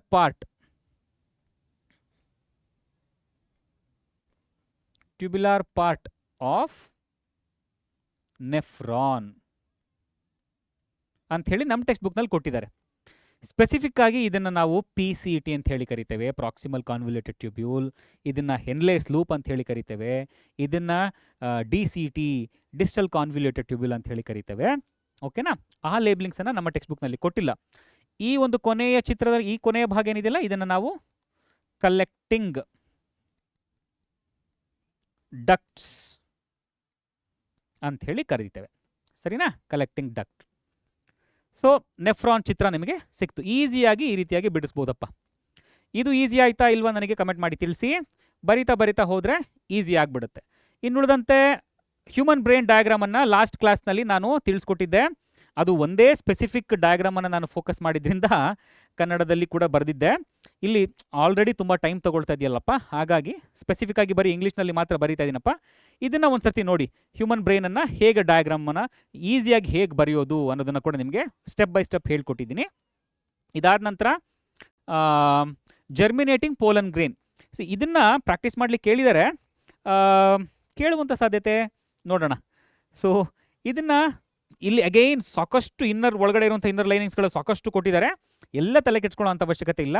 ಡಯಾಗ್ರಾಮ್ನಲ್ಲಿರುವಂಥ ಲೇಬಲಿಂಗ್ಸ್ಗಳನ್ನು ಫೋಕಸ್ ಮಾಡಿ. ನೋಡಿ, ಇಲ್ಲಿ ಪೋಲನ್ ಗ್ರೇನ್ ಇದೆಯಾ, ಸ್ಟಿಗ್ಮಾದು ಲೇಬಲಿಂಗನ್ನು ಕೊಟ್ಟಿದ್ದಾರೆ. ನಮಗೆ ಆ್ಯಕ್ಚುಲಾಗಿ ಬೇಕಿರೋದು ಈ ಜರ್ಮಿನೇಟಿಂಗ್ ಪೋಲನ್ ಗ್ರೇನ್ದು ಡಯಾಗ್ರಾಮು. ಆದರೆ ನಮ್ಮ ಟೆಕ್ಸ್ಟ್ ಬುಕ್ನಲ್ಲಿ ಏನು ಮಾಡಿದ್ದಾರೆ, ಸ್ಟಿಗ್ಮಾದ ಮೇಲೆ ಜರ್ಮಿನೇಟ್ ಆಗ್ತಿರುವಂಥ ಪೋಲನ್ ಗ್ರೇನ್ನ ಜೊತೆಗೆ ಒಳಗಡೆ ಇರುವಂಥ ಎಂಟೈರ್ ಓವರಿಯ ಚಿತ್ರವನ್ನು ಕೂಡ ಕೊಟ್ಟಿದ್ದಾರೆ. ಸೊ ನಮಗೆ ಉಪಯೋಗ ಆಗಲಿ ಅನ್ನೋ ಕಾರಣಕ್ಕೆ ನಾವು ಆ ಇಡೀ ಚಿತ್ರವನ್ನು ಪ್ರಾಕ್ಟೀಸ್ ಮಾಡ್ತಾ ಇದ್ದೀವಿ. ಸರಿನಾ? ಸ್ಪೆಸಿಫಿಕ್ ಆಗಿ ನಾನು ಜರ್ಮಿನೇಟಿಂಗ್ ಪೋಲನ್ ಗ್ರೇನ್ ಅಂತ ಹೇಳಿದ್ರೆ ಒಂದು ಜರ್ಮಿನೇಟಿಂಗ್ ಪೋಲನ್ ಗ್ರೇನನ್ನು ಇಷ್ಟೇ ಬರೆದು ತೋರಿಸಬಹುದು ಕೂಡ. ಪೋಲನ್ ಗ್ರೇನ್ದು ಲೇಬ್ಲಿಂಗ್ಸನ್ನು ಮಾಡಿ, ಓಕೆನಾ, ಒಳಗಡೆ ಇರುವಂಥ ನ್ಯೂಕ್ಲಿಯಸ್ಗಳನ್ನು ಹೆಸರಿಸಿ ನಾನು ಇದನ್ನು ಪೋಲನ್ ಟ್ಯೂಬ್ ಅಂತ ಹೇಳಿ ತೋರಿಸಬಹುದು.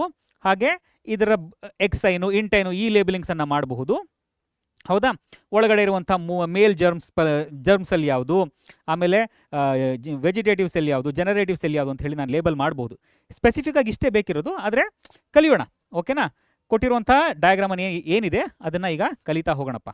ತುಂಬ ಸರಳವಾಗಿ ಈ ಚಿತ್ರವನ್ನು ಹೇಗೆ ಬರೆಯೋದು ಅಂತ ನೋಡೋಣ. ಪೋಲನ್ ಗ್ರೇನ್ಸ್ಗಳು ಸ್ಟಿಗ್ಮಾದ ಮೇಲೆ ಬೀಳ್ತಾ ಇದೆ. ಹೌದಾ? ಸೊ ಸ್ಟಿಗ್ಮಾದ ಮೇಲೆ ಬಿದ್ದ ನಂತರ ಜರ್ಮಿನೇಟ್ ಆಗುತ್ತವೆ. ಹೌದಾ? ಮಾಯ್ಶ್ಚರನ್ನು ಅಬ್ಸಾರ್ವ್ ಮಾಡ್ಕೊಳ್ಳುತ್ತೆ. ಸ್ಟಿಗ್ಮಾ ಒಂದು ಶುಗರಿ ಸೊಲ್ಯೂಷನನ್ನು ಸೆಕ್ರೆಟ್ ಮಾಡುತ್ತೆ. ಹೌದಲ್ಲ? ಸೊ ಮೊದಲಿಗೆ ಏನು ಮಾಡೋಣ, ಮೊದಲಿಗೆ ಆ ಔಟ್ಲೈನ್ ಸ್ಟಿಗ್ಮಾದ ಔಟ್ಲೈನನ್ನು ಬರ್ಕೊಂಡ್ಬಿಡೋಣ. ಸ್ವಲ್ಪ ದೊಡ್ಡದಾಗಿ ಬರ್ಕೊಳ್ತಾ ಇದ್ದೀನಿ ನಾನಿಲ್ಲಿ. ಸ್ಟಿಗ್ಮಾ ಆಯಿತು, ಸ್ಟೈಲ್ ಆಯಿತು, ಕೆಳಭಾಗದಲ್ಲಿ ಓವರಿ ಇದೆ, ಅದನ್ನು ಕೂಡ ಸ್ವಲ್ಪ ದೊಡ್ಡದಾಗಿ ಬರ್ಕೊಂಡಿದ್ದೀನಿ. ಕಾರಣ ಇಷ್ಟೇ, ಪೋಲನ್ ಟ್ಯೂಬನ್ನು ಬರೀಬೇಕಲ್ಲ, ಆ ಕಾರಣಕ್ಕಾಗಿ. ಓಕೆನಾ? ಸೊ ಇಲ್ಲಿ ಒಳಭಾಗದಲ್ಲಿ ಏನಿರುತ್ತೆ? ಒಳಭಾಗದಲ್ಲಿ ಇದು ಓವರಿ ಅಲ್ವಪ್ಪ. ಈ ಓವರಿಯ ಒಳಭಾಗದಲ್ಲಿ ಏನಿರುತ್ತೆ? ಓವ್ಯೂಲ್ ಇರುತ್ತೆ ಅಂತ ಹೇಳಿ ನಮಗೆ ಗೊತ್ತು. ಆ ಓವ್ಯೂಲನ್ನು ಬರ್ಕೊಂಬಿಡೋಣ. ಸರಿನಾ? ಓವ್ಯೂಲ್ನ ಹೊರಭಾಗಕ್ಕೆ ಏನಿರುತ್ತೆ? ಇಂಟೆಗ್ಯುಮೆಂಟ್ಸ್ಗಳಿರುತ್ತೆ ಅಂತ ಹೇಳಿ ನಮಗೆ ಗೊತ್ತು. ಸರಿನಾ? ಗೊತ್ತಿಲ್ಲ ಅಂದರೆ ಪರವಾಗಿಲ್ಲ, ಇಂಟೆಗ್ಯುಮೆಂಟ್ಸ್ಗಳಿರುತ್ತೆ. ಒಂದು ಲೈನನ್ನು ಹಾಕ್ಕೊಳ್ಳಿ. ಆ ಸೆಲ್ಸ್ಗಳ ಸಪರೇಷನ್ ಬಗ್ಗೆ ನಾನು ಇಲ್ಲಿ ಡಿಸ್ಕಸ್ ಮಾಡ್ತಿಲ್ಲ, ಯಾವ್ಯಾವ ರೀತಿಯಾದ ಸೆಲ್ಸ್ಗಳಿರುತ್ತೆ ಅಂತ ಹೇಳಿ. ಸ್ಟಿಗ್ಮಾ ಇದಪ್ಪ, ಇದು ನಮಗೆ ಸ್ಟಿಗ್ಮಾ. ಹೌದಾ? ಇದು ನಮ್ಮ ಸ್ಟೈಲ್. ಹೌದಾ? ಇದು ಓವರಿ.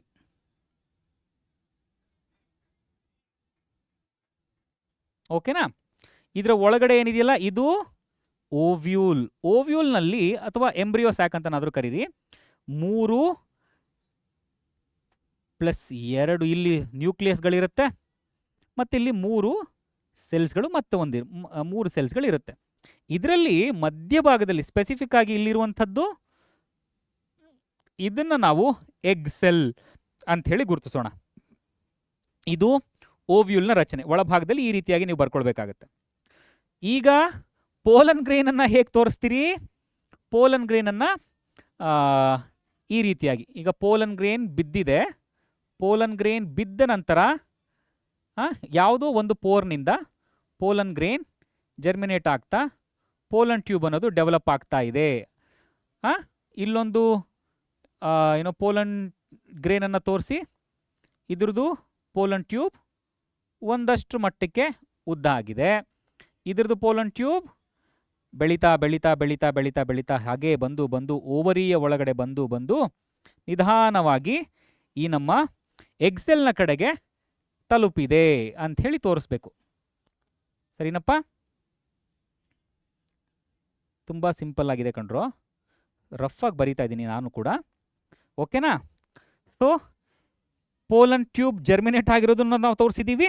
ಓಕೆನಾ? ಇದು ಯಾವ ಸೈಡ್? ಇದು ಮೈಕ್ರೋಪೈಲಾರ್ ಎಂಡ್. ಇದು ಇಲ್ಲಿ ಸ್ಪೆಸಿಫಿಕ್ ಆಗಿ ಇಲ್ಲಿ ಕಾಣಿಸ್ತಾ ಇರುವಂಥ, ಈ ಮಧ್ಯದಲ್ಲಿ ಕಾಣಿಸ್ತಾ ಇರುವಂಥ ಈ ಸೆಲ್ ಏನಿದೆಯಲ್ಲ, ಇದನ್ನು ನಾವು ಎಗ್ ಸೆಲ್ ಅಂಥೇಳಿ ಗುರುತಿಸಬಹುದು. ಹೌದಾ? ಇದೇನಿದು? ಇದು ಪೋಲನ್ ಗ್ರೇನ್. ಓಕೆ, ಎರಡೆರಡು ಕಲರ್ ಆಗ್ಬಿಡ್ತಾ? ಓಕೆ, ಇರಲಿ, ತೊಂದರೆ ಇಲ್ಲ. ಮತ್ತೆ ಪೋಲನ್ ಗ್ರೇನ್ನಿಂದ ಒಳಗಡೆ ಒಂದು ಜರ್ಮ್ ಸೆಲ್ ಅಥವಾ ನ್ಯೂಕ್ಲಿಯಸ್ ಅಂತ ಅನ್ಕೊಳ್ಳೋಣ. ಮೇಲ್ ಜರ್ಮ್, ಇಲ್ಲಿ ನಮ್ಮ ಟೆಕ್ಸ್ಟ್ ಬುಕ್ನಲ್ಲಿ ಏನು ಕೊಟ್ಟಿದ್ದಾರೆ? ಜರ್ಮ್ ಸೆಲ್ ಅಂತ ಹೇಳಿ ಕೊಟ್ಟಿದ್ದಾರೆ. ಮೇಲ್ ಜರ್ಮ್ ಸೆಲ್ ಅಂತ ಹೇಳಿ ಒಂದು ಕೊಟ್ಟಿದ್ದಾರೆ. ಓಕೆನಾ? ಅದು ಒಂದನ್ನು ನಾನಿಲ್ಲಿ ಲೇಬಲ್ ಮಾಡ್ತಾ ಇದ್ದೇನೆ. ಸರಿನಾ? ಇದೊಂದು ಮೇಲ್ ಜರ್ಮ್ ರಿಪ್ರೊಡಕ್ಟಿವ್ ಸೆಲ್. ಓಕೆನಾ? ಪೋಲನ್ ಗ್ರೇನ್ನ ಚಿತ್ರ, ಪೋಲನ್ ಟ್ಯೂಬ್ನ ನಾವು ಲೇಬಲ್ ಮಾಡಲಿಲ್ಲಲ್ಲ, ಇದೇನಿದೆಯಲ್ಲಪ್ಪ, ಇದನ್ನೇ ನಾನು ಪೋಲನ್ ಟ್ಯೂಬ್ ಅಂಥೇಳಿ ಲೇಬಲ್ ಮಾಡ್ತಾ ಇದ್ದೀನಿ. ಓಕೆ, ಪೋಲನ್ ಟ್ಯೂಬ್ ತುಂಬ ಸರಳ. ಇಲ್ಲಿ ಸ್ಪೆಸಿಫಿಕ್ ಆಗಿ ಇದನ್ನು ನಾವು ಪೋಲಾರ್ ನ್ಯೂಕ್ಲಿಯಸ್ ಅಂತ ಹೇಳಿ ಕರಿತೇವೆ, ಸಿನರ್ಜಿಡ್ಸ್ ಅಂತ ಹೇಳಿ ಕರಿತೇವೆ. ಇದೆಲ್ಲ ಸೆಲ್ಸ್ಗಳೇನಪ್ಪ. ಇದು ಒಂದು ದೊಡ್ಡ ಸೆಂಟ್ರಲ್ ಸೆಲ್. ಇದು ನೀವು ಇದನ್ನು ಹೈಯರ್ ಗ್ರೇಡ್ಸಲ್ಲಿ ಕಲಿತಾ ಹೋಗ್ತೀರಿ. ಸ್ಪೆಸಿಫಿಕ್ ಆಗಿ ಸದ್ಯಕ್ಕೀಗ ಇಷ್ಟನ್ನು ನೀವು ಕಲಿತಾ ಹೋಗಿ.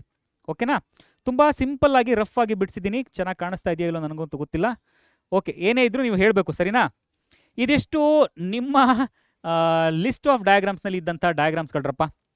ಇದಿಷ್ಟನ್ನು ನೀವು ಪ್ರಾಕ್ಟೀಸ್ ಮಾಡ್ತಾ ಹೋದರೆ ಇದರಲ್ಲಿರುವಂಥ ಯಾವುದಾದ್ರೂ ಒಂದು ಡಯಾಗ್ರಾಮನ್ನು ಖಂಡಿತ ನಿಮಗೆ ಕೇಳ್ತಾರೆ.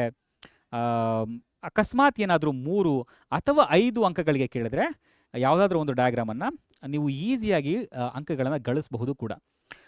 ನಾನು ಹೇಳ್ಕೊಟ್ಟಿರುವಂಥ ರೀತಿ ಏನಿದೆಯಲ್ಲ ಅದು, ಅಥವಾ ನಾವು ಸ್ಟೆಪ್ ಬೈ ಸ್ಟೆಪ್ ಹೇಳ್ಕೊಟ್ಟಿರೋ ಎಲ್ಲ ಕಡೆ ಹೇಳ್ಕೊಡ್ಲಿಕ್ಕಾಗಿಲ್ಲ, ಬಟ್ ಹೇಳ್ಕೊಟ್ಟಿರುವಂಥ ರೀತಿ ನಿಮಗೆ ಉಪಯೋಗ ಆಗಿದ್ದರೆ ಅದನ್ನು ಕಮೆಂಟ್ ಮಾಡಿ ತಿಳಿಸಿ. ಯೂಸ್ಫುಲ್ ಅನ್ನಿಸ್ತಾ ಅಥವಾ ಈಸಿ ಅನ್ನಿಸ್ತಾ, ಏನು ಅನ್ನಿಸ್ತಾ ನಿಮಗೆ, ಕಷ್ಟ ಅನಿಸುತ್ತಾ, ಏನೇ ಇದ್ದರೂ ನೀವು ಕಮೆಂಟ್ ಮಾಡಿ ತಿಳಿಸಿಯಪ್ಪ. ಓಕೆನಾ? ನಾನು ಸಾಧ್ಯ ಆದಷ್ಟು ಇನ್ನೊಂದಷ್ಟು ವಿಡಿಯೋ ಸೀರೀಸ್ಗಳನ್ನು ತರೋದಕ್ಕೆ ಪ್ರಯತ್ನ ಪಡ್ತೀನಿ. ಸ್ಪೆಸಿಫಿಕ್ ಆಗಿ ಒಂದೊಂದೇ ಡಯಾಗ್ರಾಮನ್ನು ಇಟ್ಕೊಂಡು ಒಂದೊಂದನ್ನು ಹೇಗೆ ಬರೆಯೋದು ಇನ್ನೂ ನಿಧಾನವಾಗಿ ಬೇಕಿದ್ರೆ ಹೇಳ್ಕೊಡುವಂಥ ಪ್ರಯತ್ನವನ್ನು ಮಾಡ್ತೀನಿ. ಸರಿನಪ್ಪ? ರೈಟ್. ಮುಂದಿನ ವಿಡಿಯೋದಲ್ಲಿ ಮತ್ತೆ ನಿಮ್ಮನ್ನು ಭೇಟಿ ಆಗ್ತೀನಿ. ಏನಾದರೂ ಬೇಕಿದ್ರೆ ಸ್ಪೆಸಿಫಿಕ್ ಆಗಿ ಕಮೆಂಟ್ ಮಾಡಿ ತಿಳಿಸಿ. ಅಲ್ಲಿವರೆಗೂ ಚೆನ್ನಾಗಿ ತಿನ್ಕೊಂಡು ಉಂಡ್ಕೊಂಡು ಆಟ ಆಡ್ಕೊಂಡಿರಬೇಕು. ಚೆನ್ನಾಗಿ ಕ್ಲಾಸ್ಗೆ ಹೋಗಬೇಕು, ಪಾಠ ಕೇಳಬೇಕು, ಊಟ ಚೆನ್ನಾಗಿ ಮಾಡಬೇಕು, ಚೆನ್ನಾಗಿ ಆಟ ಆಡಬೇಕು, ಚೆನ್ನಾಗಿ ನಿದ್ದೆ ಮಾಡಬೇಕು. ಸರಿನಾ? ಜೀವನದಲ್ಲಿ ಎಲ್ಲ ಮುಖ್ಯ. Take care. ಬಾಯ್.